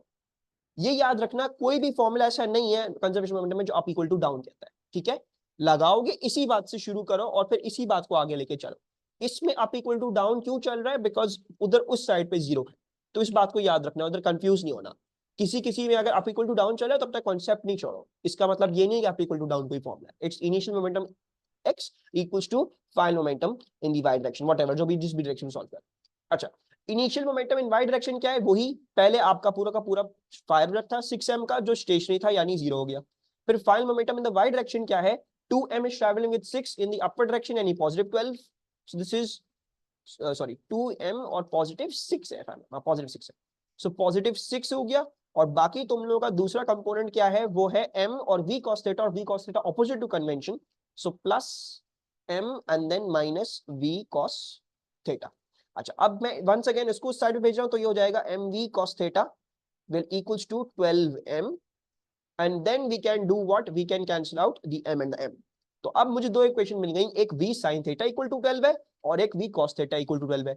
मुझे ढूंढना क्या है, मुझे थीटा ढूंढना है, तो मैं इधर v को सब्जेक्ट बना रहा हूं और इसको बोल रहा हूं 12 ओवर sin थीटा, और इधर सब्स्टिट्यूट करते हैं 12 cos theta over sin theta equals to 12, so 12 and 12 cancel out, cos theta over sin theta पता आप लोगों को क्या होता है, या मैं अगर इसको ऐसे लिख लूं, मैं sin theta ऊपर भेज दूं, डिवाइड बाय cos theta कर दूं, ये equals to 1 आ रहा है। Do you know what sin theta over cos theta is. Sir एक आपसे सेकंड, वैसे एक चीज पूछनी थी। एक सेकंड आदित्य, मैं क्वेश्चन एक्सप्लेन कर दूं फिर पूछता हूं पहला सवाल। Does everyone know that a sin upon cos is a tan। क्या आप लोगों को ये बात पता थी सबको पहले से, sin अपॉन cos जो है वो tan होता है। कोई यहाँ पे जिसको नहीं पता थी ये बात, आज पता लगी ये बात, जिसके पास मैथ्स नहीं होगी उसको आज पता चली होगी बात, मशहूद को नहीं पता था। ठीक है, अच्छा देखो, कुछ बातों तुम लोगों ने जो है वो याद रखनी है, कुछ प्रॉपर्टीज हैं वेरी वेरी इंपॉर्टेंट, जो फिजिक्स में भी और मैथ्स में जब मैकेनिक्स कर रहे होते हैं तो बहुत काम आती है। ठीक है, मैंने क्या किया है, मैंने क्रॉस मल्टीप्लाई कर दिया, मैं साइन थीटा ऊपर ले गया, कॉस थीटा नीचे ले गया। ठीक है, तो प्रॉपर्टीज क्या है, एक प्रॉपर्टी तो ये है कि साइन में जब 90 माइनस थीटा करते हो ना, तो वो कॉस थीटा बन जाता है, और जब कॉस 90 माइनस थीटा करते हो तो ये साइन थीटा बन जाता है। ये मैंने बताई भी होगी आपको पहले, इन आपके पास जो है वो जो है वो क्या कहते हैं, ये आई टोल्ड यू दिस बिफोर। ठीक है, ये मैंने आपको वेव्स में नहीं है, ये उसमें है, I told you this when you were doing incline plane. ठीक है, ये एक प्रॉपर्टी जो आपको याद करनी है, हो सकता है कहीं ना कहीं कभी ना कभी आपको काम आ जाए। ठीक है, when you will be doing a little bit more mechanics, अगर कभी करोगे तो आपको ये प्रॉपर्टीज काम आएंगी। M1 के पेपर के लिए तो बहुत इंपॉर्टेंट है, मेरे ख्याल से तो बहुत इस्तेमाल करता तुम लोग। ठीक है, एक मिनट फिर मैं बताता हूँ साइन ऊपर कैसे गया, मैंने क्रॉस मल्टीप्लाई किया। ठीक है, ये भी साइड 1 हो गई, ये भी 1 हो गई, साइन थीटा ऊपर मल्टीप्लाई, कॉस थीटा नीचे मल्टीप्लाई, तो sine theta over cos theta equal to 1। ठीक है, अच्छा अब नेक्स्ट थिंग क्या है आपके पास, sine theta over cos theta, ये भी याद रखो, बड़ी इंपॉर्टेंट प्रॉपर्टी है। Sine theta over cos theta equals to a tan theta, this is also a very important formula जो आपको याद रखना है। Sine theta over a cos theta equals to a tan theta, ये आपने याद रखना है। अगर किसी बच्चे को इसमें कंफ्यूजन है कि डिराइव कैसे हुआ, तो मुझे बता सकते हो साइन थीटा क्या होता है। Sine theta is perpendicular over hypotenuse, है ना। कॉस थीटा क्या होता है, कॉस थीटा होता है बेस ओवर हाइपोटेन्यूज, है ना। अब डिवीजन का साइन का मतलब क्या होता है, रेसिप्रोकेट कर दो, तो perpendicular over hypotenuse into hypotenuse over base हो जाएगा, hypotenuse hypotenuse cancel, perpendicular over base आ जाएगा, जो क्या है, जो क्या tan थीटा है। तो इसीलिए sign theta over cos theta tan theta के बराबर होता है। ठीक है, सो ये बात भी ध्यान में रखनी है, ये आप इस्तेमाल हो सकती है आपके कहीं भी इस्तेमाल आप कर लो इस चीज को। So sine theta over cos theta is a tan theta. Physics तक आपको इसका ही फायदा पड़ेगा, बाकी और कोई एंगुलर आइडेंटिटी उसका कोई हमें काम नहीं है, मतलब जो भी है। सो आपने ये दो तीन बातें जो है वो याद रखनी है, हो सकता है कहीं ना कहीं आपको काम आ जाए। अच्छा सर, ये मुझे नहीं समझ आया जो भी किया, अनम क्या चीज एग्जैक्टली समझ नहीं आया। हमेशा वन क्या होगा, व्हाट्स गोइंग टू बी हमेशा वन? यस आदिल, वो भी कर सकते हो, डिवाइड भी कर सकते हो। अच्छा अनम मैं वो समझाता हूँ, थोड़ी देर रुको। अच्छा, और so this is going to become a tan theta equals to 1, और हम सबको पता है कि फिर हम tan इनवर्स 1 कर सकते हैं, and that angle is going to work out to be 45 degrees. ठीक है। अच्छा, जिस बच्चे को कंफ्यूजन थी, मैंने sin थीटा ऊपर मल्टीप्लाई cos थीटा नीचे मल्टीप्लाई किया, क्रॉस मल्टीप्लाई किया ताकि मैं sin theta over cos theta आ जाए। अच्छा, कोई और कंफ्यूजन इस सवाल में सिवाय अनम के, किसी और को अगर कोई चीज समझ नहीं आई इसमें? इजी था। अच्छा अनम मेरा बच्चा, अगर इस वर्किंग को क्लोजली देखोगे, मैंने क्या किया है, मैंने मुझे बोला था थीटा निकाल दो। ठीक है, मैं जल्दी से रिकैप कर रहा हूँ, तुम अब वर्किंग देख लो साथ साथ।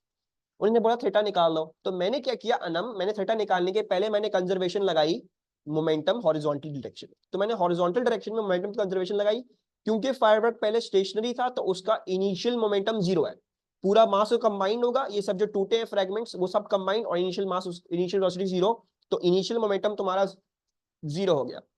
ये 3m इंटू 4, ये आ रहा 3m इंटू 4, और ये v sine theta opposite direction है, तो मैंने इसको minus M V sine theta कर लिया। ठीक है, ये उस साइड पे गया तो positive M V sine theta हो गया, 12m mm कैंसिल, मेरे पास एक इक्वेशन आ गई। ठीक है।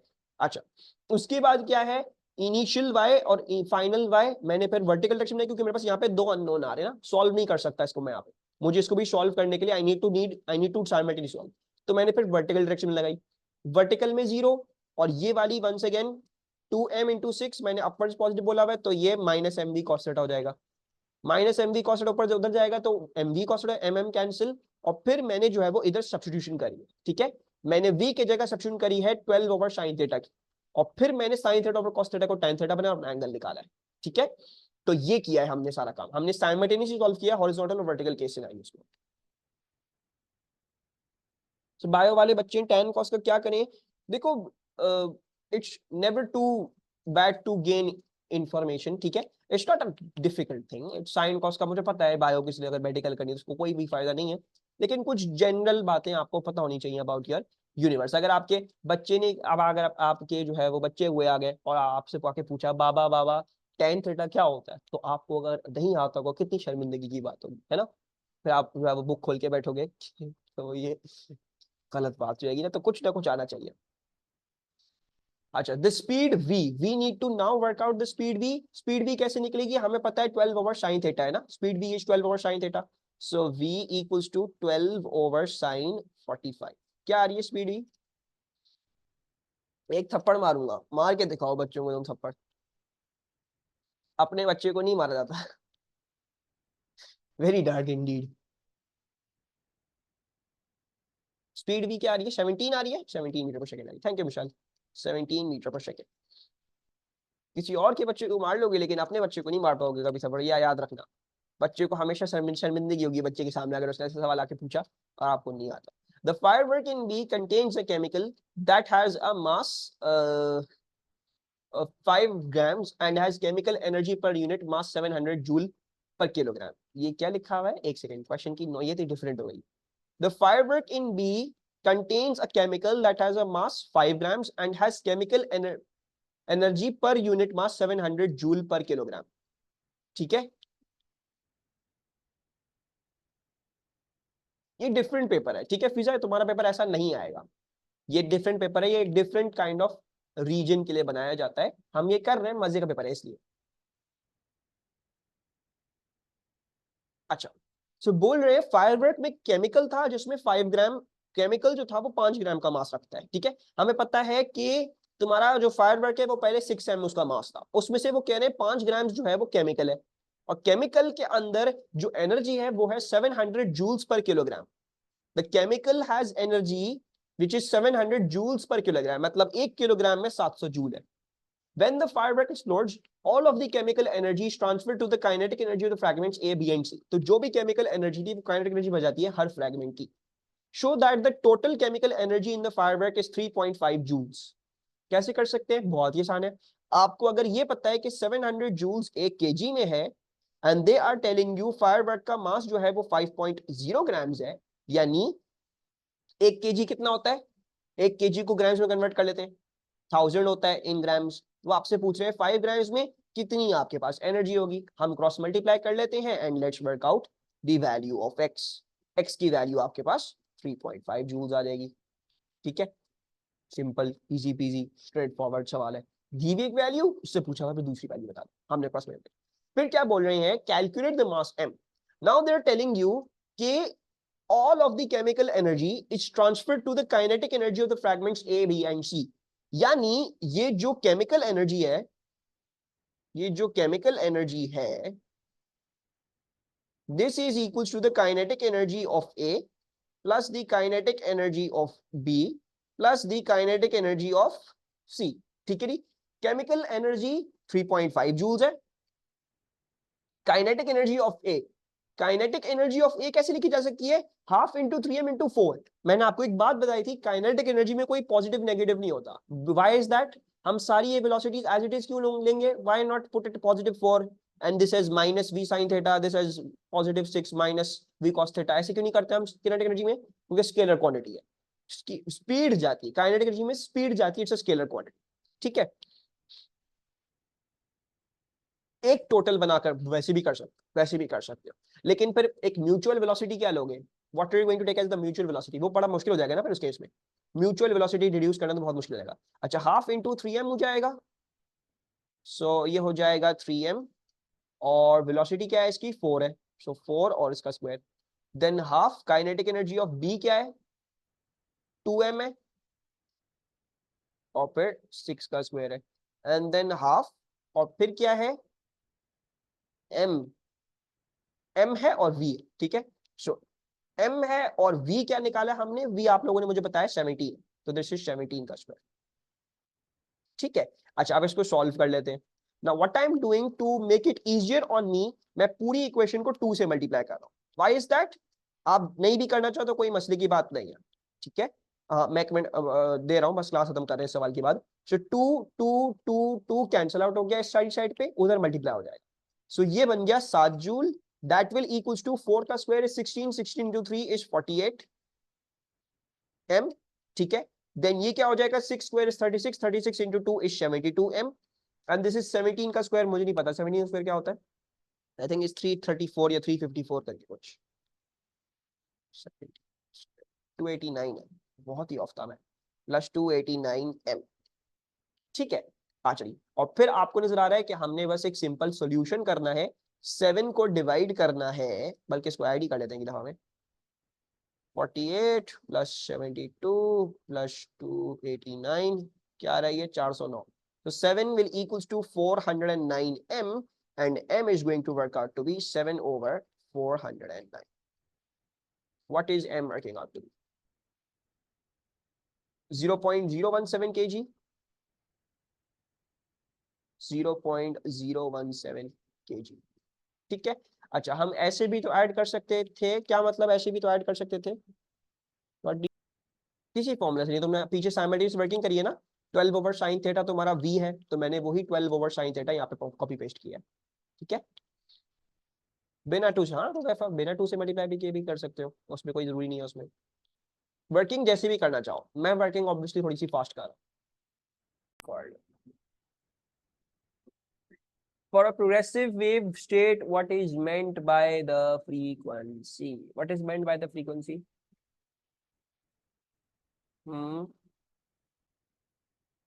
Number of oscillations per unit time। ठीक है जी, so number of oscillations या फिर complete waves formed per unit time slash complete Yes, Seema, this is AS physics. A2 physics class खत्म हो गई. Number of oscillations that slash complete waves formed per unit time. Paper कौन सा था ये? Summer 23, question paper 23. ठीक है जी. Hafiz. A loudspeaker, microphone, and cathode ray oscilloscope are arranged as shown in figure 4.1. ठीक है. तो they are arranged as shown in figure 4.1. ये आपके पास आ गया लाउडस्पीकर, माइक्रोफोन आ गया. The loudspeaker is emitting a sound which is detected by the microphone and displayed on the screen of the CRO as shown in figure 4.2. ठीक है. The time-based setting is set to 0.50 milliseconds per centimeter and the Y gain is set at 0.20 volts per centimeter. सही है. फिर क्या बोल रहे हैं? Calculate the frequency of the sound wave. Frequency हम सबको पता है, फ्रीक्वेंसी कैसे निकलती है? 1 टाइम पीरियड से. अब हमने ग्राफ से क्या करना है? हमने ग्राफ से अपना टाइम पीरियड निकालना है, right? If we look at the time period, so मुझे लग रहा है कि मैं टाइम पीरियड यहाँ से लेके यहाँ तक बहुत अच्छे तरीके से और बहुत आराम से डिड्यूस कर सकता हूँ. या तो आप यहाँ से यहाँ कर लें या तो यहाँ से यहाँ कर लें. ठीक है. अच्छा, एक सेकंड में क्या है? 1 2 3 4 5 5 बॉक्सेस है. सो 1 2 3 4 5, this is 1 centimeter. 1 2 3 4 5, this is 1 centimeter. 1 2 3 4 5, ये 1 सेंटीमीटर हो गया और ये हो गया. तो 1 सेंटीमीटर, 2 सेंटीमीटर, 3 सेंटीमीटर, 4 सेंटीमीटर. और 1 सेंटीमीटर कितने का था? 1 सेंटीमीटर 0.50 मिलीसेकेंड्स का था. So that means that the time period is of 4 into 0.50 into 10 to the power minus 3, 0.50 millisecond के लिए. ठीक है. So what is the time period working out to be? Believe something like 2 into 10 to the power minus 3, या फिर हो सकता है 2 into 2 जाए 500 है. You sure? The final answer थोड़ी चाहिए मुझको. 0 into 0.50 into 3.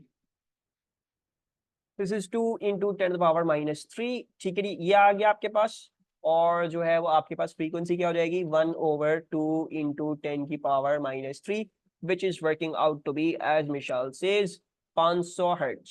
It is coming out to be 500 hertz. So let's write that down as 500 hertz. फिर क्या बोला है? The amplitude of the signal received by the CRO. तो क्या आप मुझे देख के बता सकते हैं एम्पलीट्यूड कितना है? Going to have to zoom out. Y gain is set at 0.20. So Y gain 0.20 volts है per centimeter. So what do you think is the amplitude? Let's see. अच्छा, अगर हम इसको देखते हैं तो ये कितना है हमारे पास? This is 1 centimeter. This is 2 centimeters. ठीक है.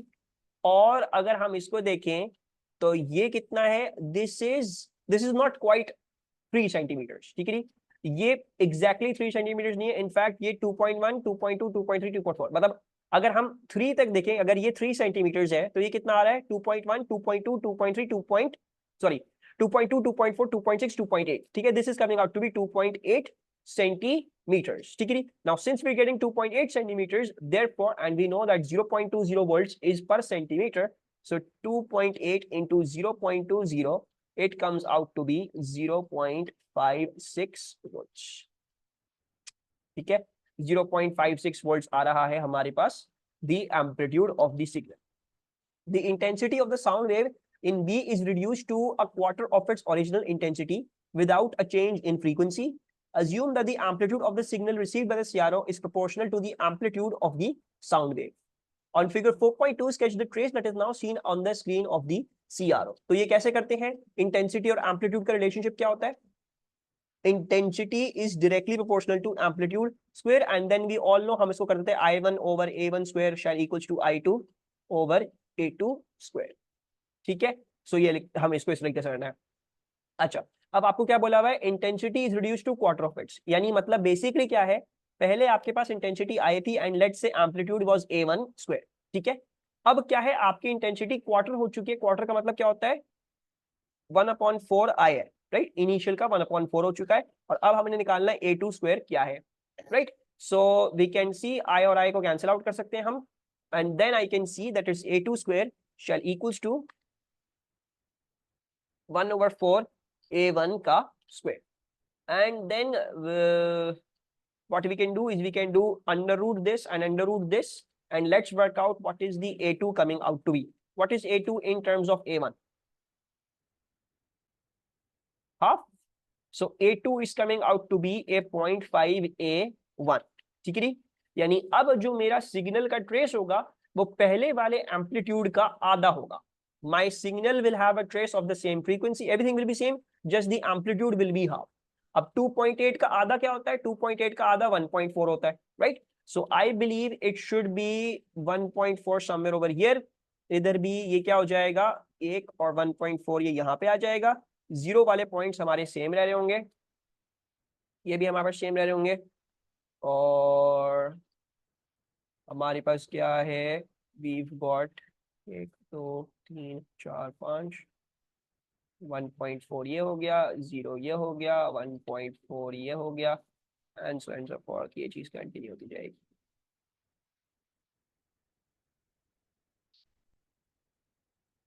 So yeah, and now we will draw the sinusoidal wave through this.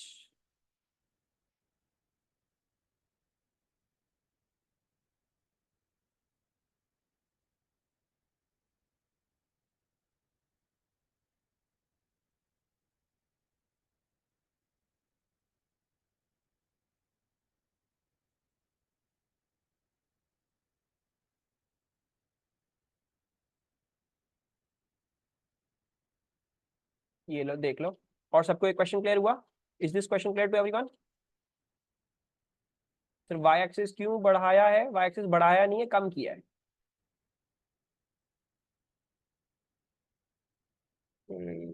एक मिनट वाले हम वो भी देख लेते हैं.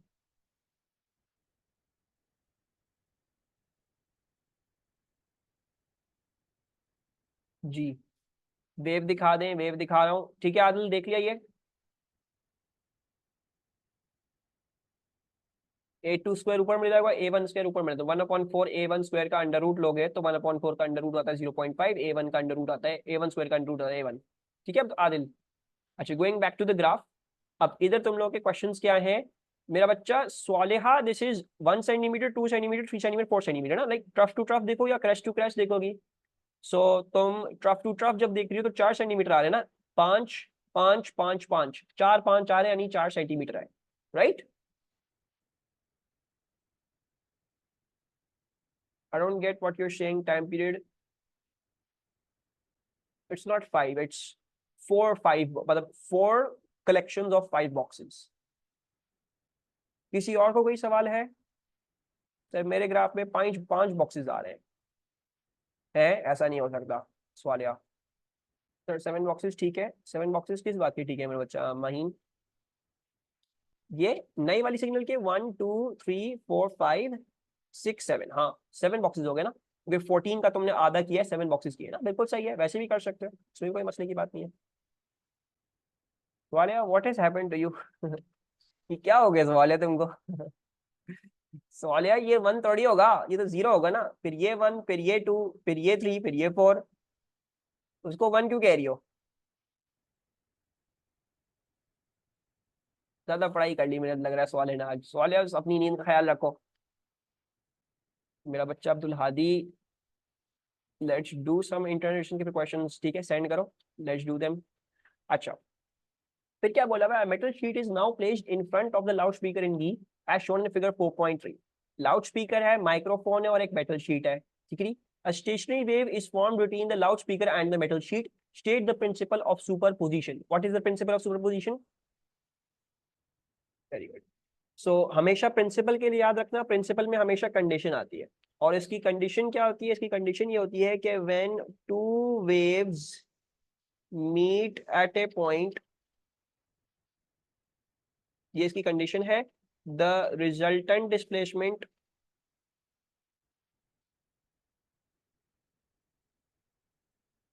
is the sum of the individual displacements. ठीक है. When two waves meet at a point, the resultant displacement is the sum of the individual displacements. नहीं मिसाल सेम नेचर यहाँ पे जरूरत नहीं है. एग्जैक्टली टू कोहेरेंट वेव्स भी जरूरत नहीं है. ठीक है. It can be any two waves meeting in this point. ठीक है. सिर्फ सुपरपोजिशन पूछा, इंटरफेरेंस नहीं पूछा आपसे, तो आपने कोहेरेंसी भी निकली है. The initial position of the microphone is such that the trace on the CRO has an amplitude minimum. What does this mean? Initial position ऐसी थी कि जो सीआरओ पे ट्रेस आ रहा है उसके ऊपर मिनिमम आ रहा था. What do they mean by this point? node. They are trying to tell you that at the initial position the microphone was at a node. Amplitude minimum कहाँ आता है? स्टेशनरी वेव में एम्पलीट्यूड मिनिमम आता है जब आप क्या कहते हैं नोड पे होते हो. ठीक है, जब आपके पास कोई वाइब्रेशन नहीं होती. It is now moved a distance of 1.05 meters away from the loudspeaker along the line joining the loudspeaker and the metal sheet. As the microphone moves, speaker के एंड में माइक्रोफोन यहाँ पे एंटी नोड होगा and then कुछ ऐसे बनते यहाँ पे नोड होगा and then this should be reflecting back. ठीक है नी? तो कुछ ऐसी वाली स्टेशनरी वेव बन रही है. ठीक है, एंटी नोड टू नोड वाला केस. सही है. We are not exactly sure कितनी हार्मोनिक्स बन रही क्या हो रहा है, but something like that is happening. अच्छा, as the microphone moves it passes through three positions where the trace has an amplitude maximum before ending at a position where the trace has an amplitude minimum. अच्छा, आपको क्या बोला जा रहा है? आपको ये बोला जा रहा है कि आपने जब स्टार्ट किया है, ये आपकी स्टार्टिंग पोजीशन थी, इस पोजीशन पे आपके पास क्या था? आपके पास नोड था. ठीक है, फिर क्या बोल रहे हैं? जब आप इसमें से 1.05 मीटर्स दूर जाते हैं, when you go 1.05 meters away, what happens is you जो है वो you pass through three positions where there is an amplitude maximum. maximum का मतलब क्या हो जाएगा? maximum का मतलब हो जाएगा एंटी नोड. तो आप पास करते हैं through three positions which have an anti node and then you end at a position where there is an amplitude minimum once again. मतलब आप एंड भी वहीं पे ही करते हो जहां पे आपके पास नोड आ रहा है. ठीक है, और इन दोनों नोड्स के बीच में क्या बन रही है? इन दोनों नोड्स के बीच में तीन एंटी नोड्स बन रहे हैं. So our graph is going to be like this. 3 anti nodes और एंड और स्टार्ट में हमारे पास नोड्स हो. ठीक है, स्टार्ट में एंटी नोड नहीं होगा. क्वेश्चन को पढ़ो दोबारा से. Instead of changing the language of the video, try reading the question of the recording. जो लैंग्वेज तुम छेड़खानी करते हो तो वो मशहूर पता है मुझे कौन छेड़खानी कर रहा होता है. Instead of changing that छेड़खानी, question को पढ़ो. The initial position of the microphone is such that the trace on the CRO has an amplitude minimum. Amplitude minimum है. ठीक है, यहाँ पे जब शुरू में था amplitude minimum पे था, यानी नोड पे था. ठीक है, they are not telling you that it was in the move of the speaker. Speaker के मुंह के अंदर ही था. ये कहीं ऐसी पोजीशन पे था जहां पे आपके पास amplitude minimum था, यानी नोड था. ठीक है, सही है. इतनी बात समझ में आई सबको? रोएफा क्वेश्चन रिपीट करने का कुछ भी नहीं. उन्होंने बोला मेरा बच्चा रोएफा कि तुम्हारा जो ग्राफ शुरू हुआ है वो नोड पे शुरू हुआ है. उन्होंने बोला पहले आप नोड पे थे, फिर 1.05 मीटर जब तुम रोएफा आगे गए हो ना, तो तुम्हें 3 एंटी नोड मिले हैं और एक नोड मिला है आखिर में. तो मैंने बना दिया आखिर में एक नोड और मैंने बीच में 3 एंटी नोड्स बना दिए. मतलब मेरी वेव फॉर्म जो है वो कुछ ऐसी है. सही है, 3 एंटी नोड्स, 2 नोड्स, स्टार्ट में नोड, एंड में नोड, और बीच में मेरे पास 3 एंटी नोड आ रहे हैं. ठीक है. अच्छा, अब उन्होंने क्या पूछा? वो आपसे पूछ रहे हैं डिटरमाइन द वेवलेंथ. तो हम सबको पता है वेवलेंथ कैसे निकलती है. 1.05 शैल बी इक्वल्स टू एक ट्रांजिशन, दो ट्रांजिशन, 3, 4, 5, 6.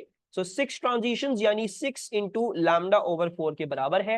यानी the lambda will work out to be 4 into 1.05 divided by 6. What is the answer working out to be? The answer is working out to be 0.7 according to मिशाल. इसको round of कितना करेंगे मिशाल? 0.70 करेंगे. ठीक है, और बाकी बच्चे क्या हुआ? 25 बच्चे बैठे हुए हैं लेकिन जो है वो बिल्कुल चुपचाप बैठे हुए हैं. What did you not gate Adil? What happened?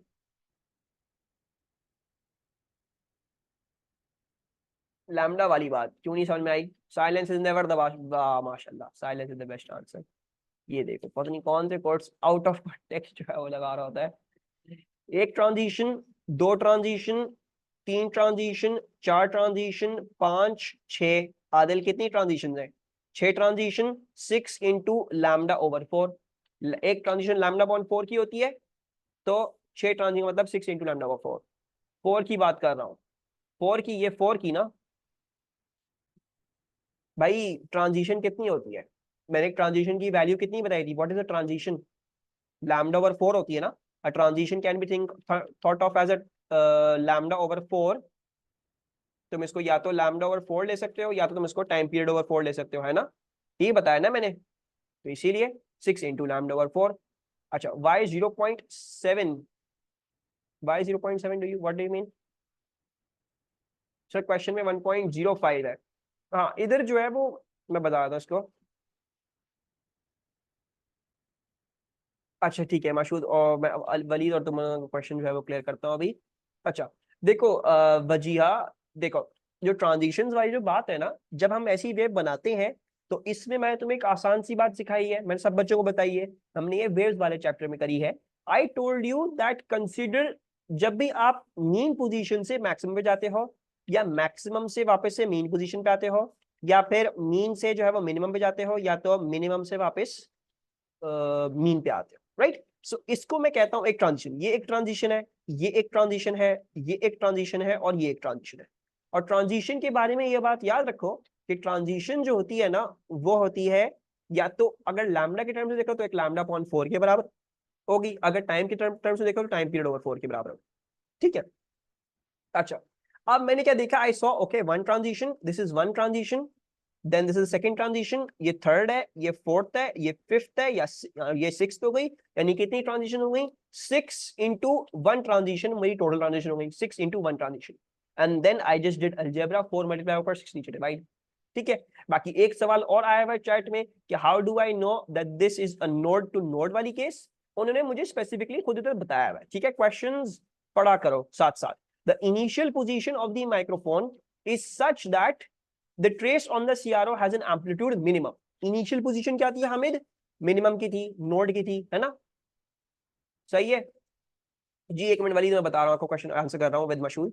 Initial position हमारे पास नोड की थी, ठीक है? एंडिंग पोजीशन क्या थी हामिद?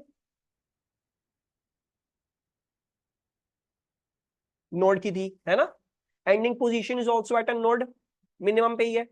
तो मैंने नोड से शुरू किया, नोड पे एंड किया, और बीच में मुझे लगा तुम जो है वो 3 बीच में एंटी नोड बना दोगे, तो मैंने बीच में एक एंटी नोड ये बनाया, एक एंटी नोड मैंने ये बनाया, और एक एंटी नोड मैंने जो है वो ये बनाया।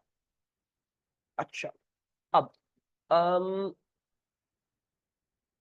Now the question is a good question, ठीक है? अब इसकी मार्क्स स्कीम में 0.70 लिखा हुआ है, लेकिन आई डू प्रिज्यूम 0.700 भी इसका एक्सेप्टेड आंसर होगा। The reason for that is simply कि भाई देखो 3 सिग्निफिकेंट ये वैल्यू है ना, 1.05 मीटर्स इसकी ये 3 सिग्निफिकेंट वैल्यू है, तो आपका आंसर भी 3 सिग्निफिकेंट होना चाहिए है। बट इधर अलाउंस दी हुई 0.70 भी फाइन है, बिकॉज आपने जबरदस्ती एक और सिग्निफिकेंस ऐड कर दिया। तो इतना ज्यादा इस पर इतनी टेंशन नहीं लो। वलीद और मशहूद 0.700 भी इसका करेक्ट आंसर ही है, ठीक है? इट विल बी, ये भी आंसर, दोनों आंसर आपके करेक्ट ही होंगे, ठीक है? अच्छा moving onwards, use your answers in B1 and D2 to determine the speed of sound in air, तो V equals to F lambda, right? B1 क्या था? B1 ये था, B1 का है, B1 हाँ, B1 ये था frequency 500 hertz, so we know that the frequency is 500 and the lambda is 0.7, और तुम लोग बोल रहे हो आंसर जो है वो 350 आ रहा है, 350 मीटर पर सेकेंड। सर इसी पेपर की पुरानी रिकॉर्डिंग अवेलेबल है? पुरानी रिकॉर्डिंग मतलब हमने जो इससे पहले का जो पार्ट सॉल्व किया हुआ है सारा, ये पूछ रहा? हाँ वली, सब कुछ जो है वो गूगल क्लासरूम पे डला हुआ है, एवरीथिंग इज ओवर देयर। अच्छा, a student sets up a circuit with a battery, an ammeter, a heater, and a light dependent resistor, all in series. The battery has negligible internal resistance. A voltmeter is connected across in parallel with the heater. On figure 5.1, complete the diagram of this arrangement। ठीक है जी? तो क्या बोला गया है आपको? आपको बोला गया है सर्किट, एक बैटरी है, फिर उसके अंदर एक एमीटर है, फिर हीटर है, और लाइट डिपेंडेंट रजिस्टर है, ठीक है जी? तो एक बैटरी हो गई, एक एमीटर हो गया, so let's place the ammeter as well। so here is my ammeter। उसके बाद क्या होता है? उसके बाद हमारे पास हीटर है। हीटर का सिंबल पता है आप लोगों को? How do we draw the symbol for a heater? Who knows that? जिसको आता है एनोटेशन ऑन है, यहाँ पे बना के दिखाया मुझे हीटर का symbol. Piano, piano, box with lines। Vishal, can you draw it? बस बस ठीक है, यस, रेजिस्टर में लाइन होती है, हाँ बस, माशाल्लाह माशाल्लाह, सबको आता है, वेरी गुड। चलो I am deleting your annotations, bus stop stop stop bus कर दो एनोटेशन, परमिशन में ले लूंगा वरना मैं। जो मैं बोलूँ तब बनाना। अच्छा, बाकी हमारे पास जो हीटर का जो सिंबल होता है आप लोगों को सबको आता है माशाल्लाह से, सो इट इज करेक्ट। एक register kind of thing he होता है, मतलब एक रेक्टेंगल ही होता है, और रेक्टेंगल में बस आपने जो है वो छोटे छोटे खाने बनाने होते हैं, ठीक है नी। इट डज नॉट मैटर आप कितने छोटे छोटे खाने बनाओ, बस ऑब्वियसली एक जो है वो एक रीजनेबल अमाउंट ऑफ लाइंस बना देना, दैट डज नॉट मैटर। अच्छा, हीटर है, फिर लाइट डिपेंडेंट रजिस्टर है, so let's put a light dependent resistor. So light dependent resistor, light dependent resistor का सिंबल जो है वो ऐसा होता है, and then you are going to close the circuit like this, and then finally उसने क्या बोला है, a volt meter is connected across in parallel with the heater, ठीक है। सो यहाँ पे उसने जो है वो एक वोल्ट मीटर भी लगाया।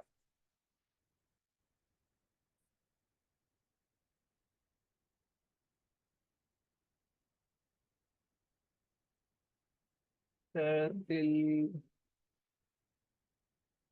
क्या, क्या मुझे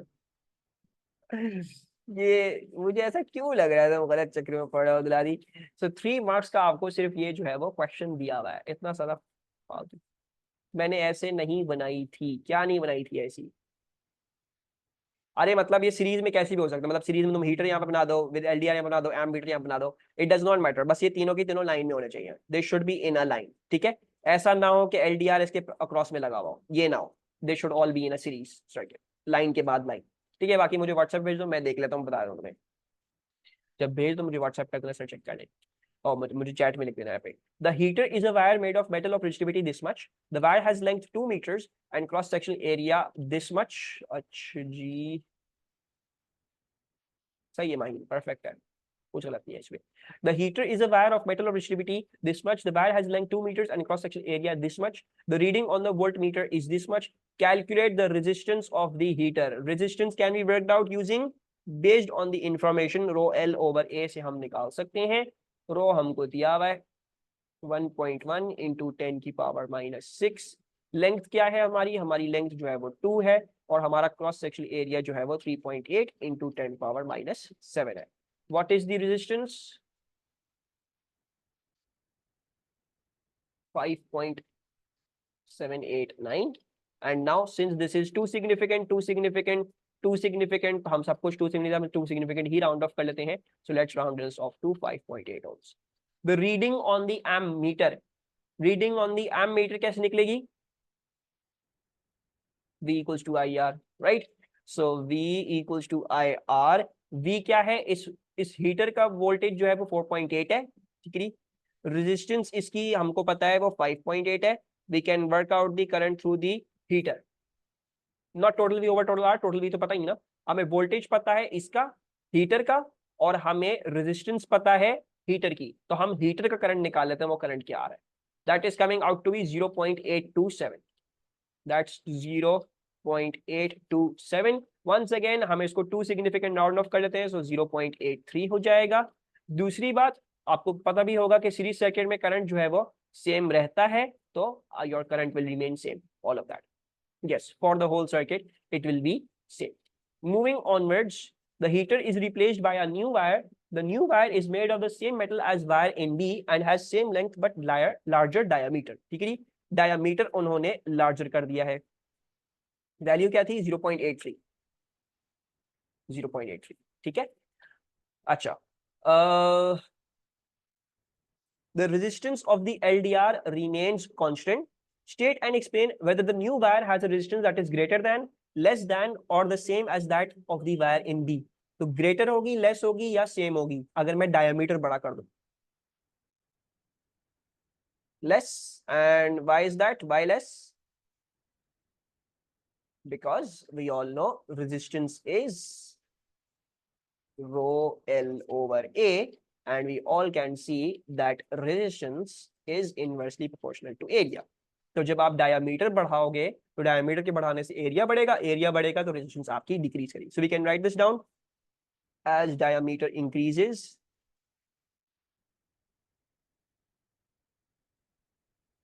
area, sorry, let's say cross sectional area of wire increases, and so resistance decreases. Length क्यों length लिखा हुआ है ना, has the same length, it has the same length.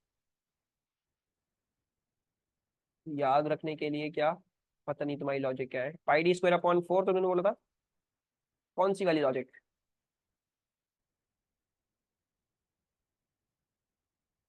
Road बड़ी ट्रैफिक छोटी, हाँ वो भी है, मतलब याद रखने के लिए, लिख के नहीं आना वो. Diameter increases, the constant area of wire increases and so resistance decreases as resistance is inversely proportional to area. ठीक है जी. State and explain whether the new reading on the voltmeter is greater than, less than or equal to 4.8 volts. Greater होगी, less than होगी या same होगी?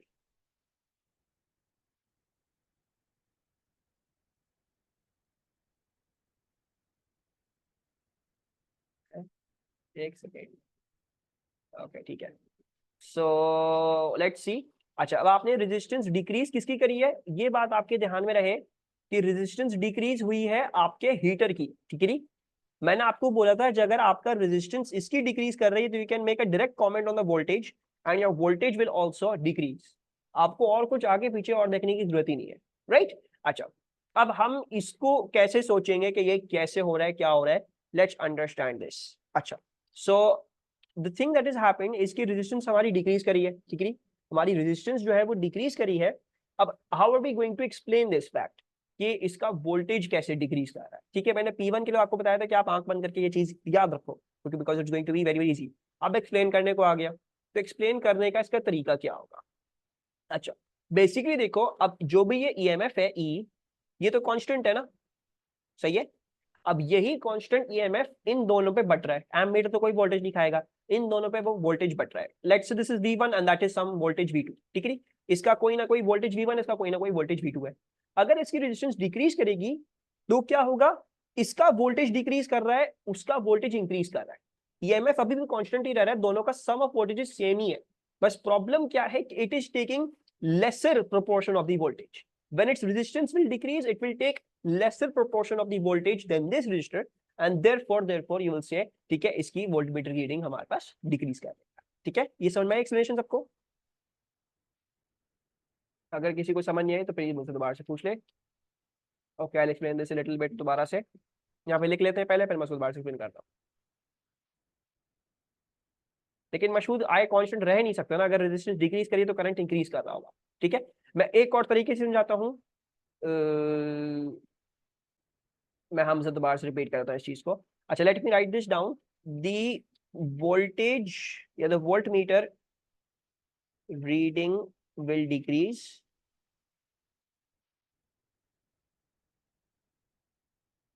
as the resistance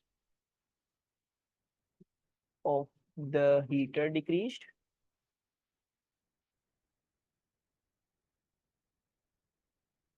and lesser proportion of the EMF E will be over. अच्छा, देखो, मैंने आपको क्या बताया था, मैंने आपको बताया था कि अगर आपसे बोला जाए कि इस चीज की हमने रेजिस्टेंस डिक्रीज कर दिया, फॉर एग्जाम्पल, तो आपने आंख बंद करके आपने क्या याद रखना है कि अगर इसकी रेजिस्टेंस डिक्रीज करी तो इसका वोल्टेज डिक्रीज करेगा, और अगर इसकी रेजिस्टेंस इंक्रीज कर रही तो इसका वोल्टेज इंक्रीज करेगा. आंख बंद करके you should remember this thing. ठीक है, अगर किसी और चीज में निकालना है, फिर आप देखते हो, ठीक है, करंट हमारा अगर रेजिस्टेंस डिक्रीज करे तो करंट इंक्रीज करेगा, करंट इंक्रीज करेगा तो इसका वोल्टेज जो है वो इंक्रीज करेगा, and so on so forth. ठीक है, तो बाकियों के लिए फिर हम करंट वगैरह निकालते हैं, लेकिन अगर इसी की बात हो रही है तो हमने आंख बंद करके याद रखना है कि जैसे इसकी रेजिस्टेंस वैसे इसका वोल्टेज होगा. ठीक है, now I am explaining, re explaining the thing, और मैं दोनों तरीकों से समझा रहा हूं. I will tell you now two ways, you need to understand both ways. कोई भी एक समझाए तो कोई मसले की बात नहीं है, लेकिन दोनों दो जो जिसी भी तरीके से आपको समझना है. अच्छा, देखो, ईएमएफ आपका कांस्टेंट है. ठीक है, लेट्स से इफ दिस इज 9 वोल्ट्स, तो यहाँ पे हो सकता है पहले 4.5 वोल्ट्स आ रहे होंगे, और यहाँ पे आपके पास ऑब्वियसली यहाँ पे भी 4.5 वोल्ट्स आ रहे होंगे, राइट, बिकॉज कांस्टेंट ईएमएफ है. The 9 volt should be distributed on both of them. इससे ज्यादा नहीं हो सकता दोनों पे, या इससे कम नहीं हो सकता. अच्छा, जब इसकी रेजिस्टेंस डिक्रीज करिए ना, तो क्या हुआ, इसके ऊपर जो प्रोपोर्शन था वोल्टेज का वो डिक्रीज कर गया. यानी अब जो रेजिस्टेंस डिक्रीज करने पे पहले 4.5 था, अब वो हो सकता है 4 वोल्ट हो गया हो. एंड इधर जो है वो वहां पे यहाँ पे इधर आ गया आपका बाकी 0.5, so this becomes 5 volt. So what I wrote as the answer was कि भाई आपका जो है जब आपकी रेजिस्टेंस डिक्रीज करी इधर, so it will take lesser proportion of the EMF. पहले वो ईएमएफ का ज्यादा प्रोपोर्शन है था, उसकी रेजिस्टेंस ज्यादा थी। अब जब उसकी रेजिस्टेंस कम हो गई तो वो प्रोपोर्शन ऑफ द ईएमएफ कम लेगा। ठीक है, हो सकता है आपको इस बात से भी ये चीज समझ में आ जाए।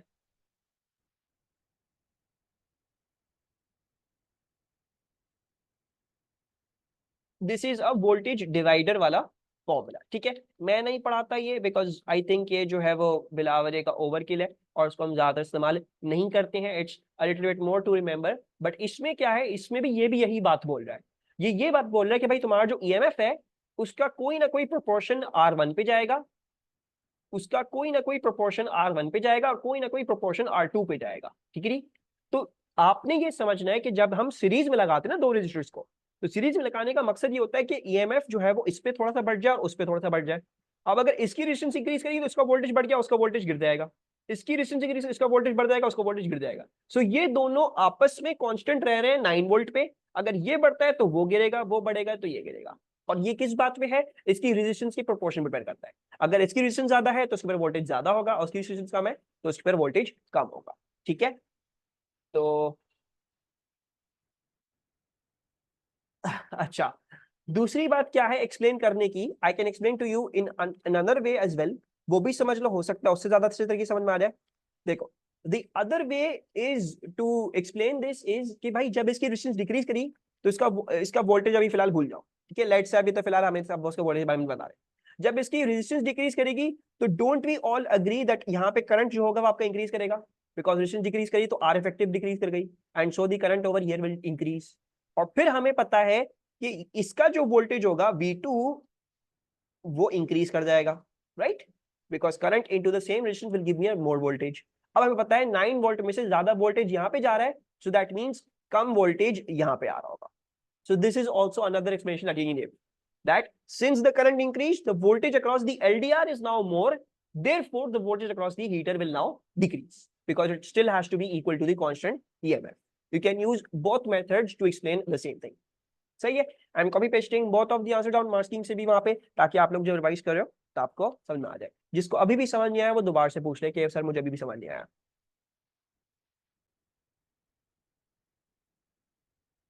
ओके, फिर क्या है ये, define the Young modulus. What is the Young modulus? Young modulus की डेफिनेशन कैसे दोगे तुम लोग? अच्छा सवाल है ये। What is the Young modulus? Ratio of stress over strain, very good. So it is the ratio of stress to strain for an object. ठीक है, ज्यादातर आता नहीं है तो इसका मतलब ये नहीं हम भूलेंगे इसको। This is a simple ratio of stress to strain. Sir एक दफा दोबारा दिखा दें पहला वाला पार्ट, पहला पार्ट, ये पार्ट, या इस क्वेश्चन का पहला part? Okay, a uniform wire is suspended from a fixed support, masses are added to the end of the wire as shown in figure 6.1. fixed support है, यहाँ से आप masses add कर रहे हो वायर के cross. the variation of the length L of the wire with the force F applied to the wire by the masses is shown in figure 6.2. ठीक है, length L against force on the wire आपने इसको बना दिया। the cross section area of the wire is 0.95 millimeter square. determine the unstretched length of the wire. unstretched length क्या है wire की? not 1.996, 1.998 meters है। ठीक है, it's 1.998 meters। फिर जब हम फोर्स 0 अप्लाई कर रहे थे तब अपनी ओरिजिनल लेंथ पे होगा। when the force is 0 it should be at its original length, so it should be 1.998 meters। उसके बाद क्या है हमारे पास, they're asking you for an applied force of 30 newtons, determine the stress in the wire. How do I determine the stress in the wire for an applied force of that much? Stress equals to force upon area, right? So we can use stress equals to force upon area. Force मुझे दी हुई है 30, area मुझको कितना दिया हुआ है? 0.95 दिया हुआ है मुझे एरिया। ठीक है, so we can write this as 0.95 और मिलीमीटर स्क्वायर है। मिलीमीटर को मीटर में कैसे करते हैं?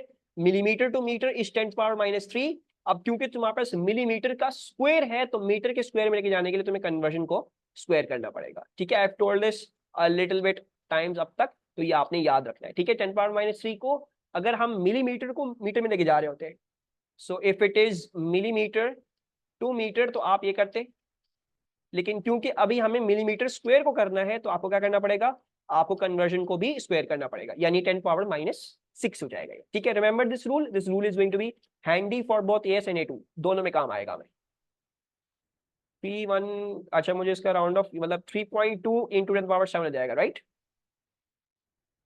31 नहीं, 3.2, 3.2 into 10⁻7। So let's write this down. अच्छा 3.2 इंटू 10⁻7 क्यों कर दिया, क्योंकि हमने ये लिख लिया।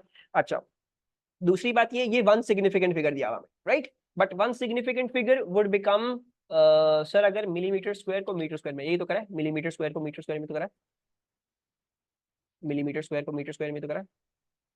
तुम अगर ये बोल रहे हो मीटर स्क्वायर को मिलीमीटर स्क्वायर में, उल्टा पूछ रही हो,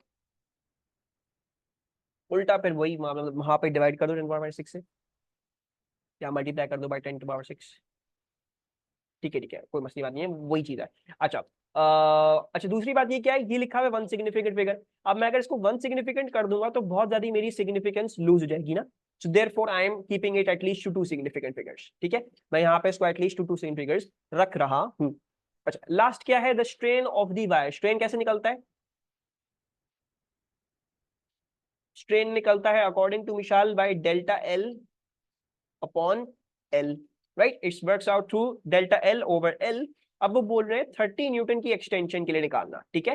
we will work out by 30 newton की एक्सटेंशन। सो 30 न्यूटन की एक्सटेंशन क्या है, 2.003 है, so the delta L works out to be 2.003 minus 1.998। ये लिख लेते हैं हम वहीं पे आगे, कंट्रोल सी। सो ये आ गया हमारा डेल्टा एल, और हमारी ओरिजिनल लेंथ क्या है, that was 1.998। So 1.998 according to Mariam it is 5 into 10⁻³ नहीं क्या आ रहा है, एक second, 2.5 into not, okay 2.5 into 10⁻³ अच्छा इसमें भी एक बड़ा अच्छा सवाल है, सर इसको कन्वर्ट करें कि नहीं करें, लेट्स सी। अच्छा अब देखो इधर जो है वो मीटर्स में ही दी हुई है हमको, so we don't need to convert over here. बहरहाल अगर ये फॉर एग्जांपल आपको ये नहीं भी दी होती, अगर आपको सेंटीमीटर में दी होती, सो आपको यहाँ पे फिर भी कन्वर्जन करने की जरूरत नहीं पड़ती, क्यों, बिकॉज आप सेंटीमीटर डिवाइड बाय सेंटीमीटर कर रहे हो तो कैंसिल हो जाता। और हम सबको पता है स्ट्रेन एक ऐसी क्वांटिटी जो फिजिकल क्वांटिटी है, सो कोई यूनिट्स नहीं है, so units do not matter in that case. आप सीधा सीधा आराम से कर दोगे तो आपको कोई टेंशन की बात नहीं होगी, ठीक है। तो यूनिट्स ऊपर नीचे कैंसिल आउट होना, कन्वर्जन करो नहीं करो कोई मसले की बात आपके पास नहीं होगी इधर, सही है आदिल। अच्छा moving onwards, last question for this paper. Table 7.1 shows some incomplete, can you show definition of Young modulus? Ratio of stress over strain, ठीक है, it's the ratio of stress to strain of an object. Table 7.1 shows incomplete data for 3 flavors types of quartz. The elementary charge is E, ठीक है, complete this फलाना ढिमका by बबला। Symbol U charge plus 2/3, symbol and U इसका charge क्या हो जाएगा, इसका चार्ज हो जाएगा ऑपोजिट -2/3 हो जाएगा, ठीक है। डाउन क्वार्ट का चार्ज क्या होता है, -1/3। एंटी डाउन का क्या हो जाएगा, एंटी डाउन का हो जाएगा +1/3। चार्म का क्या होता है चार्ज, चार्म का चार्ज होता है 2/3, इट इज पॉजिटिव 2/3। और एंटी चार्म का क्या हो जाएगा, एंटी चार्म का -2/3 हो जाएगा। अच्छा then using the symbols given in table 7.1 state a possible quark combination for the following hadrons, a neutral baryon। Neutral baryon की कोई क्वार्क कॉम्पोजिशन बता सकते हैं मुझे, वेरी गुड रुबैफा। रुबैफा से सर हमें ऑलरेडी पता है कि न्यूट्रल बेरियन न्यूट्रॉन यूडीडी हो जाएगा, हाँ न्यूट्रॉन का हो जाएगा, बिल्कुल सही। A meson with a charge of +E, so how do we get a meson with a charge of +E, तो अब हमें जो है वो मैटर और एंटी मैटर को ही इस्तेमाल करना है।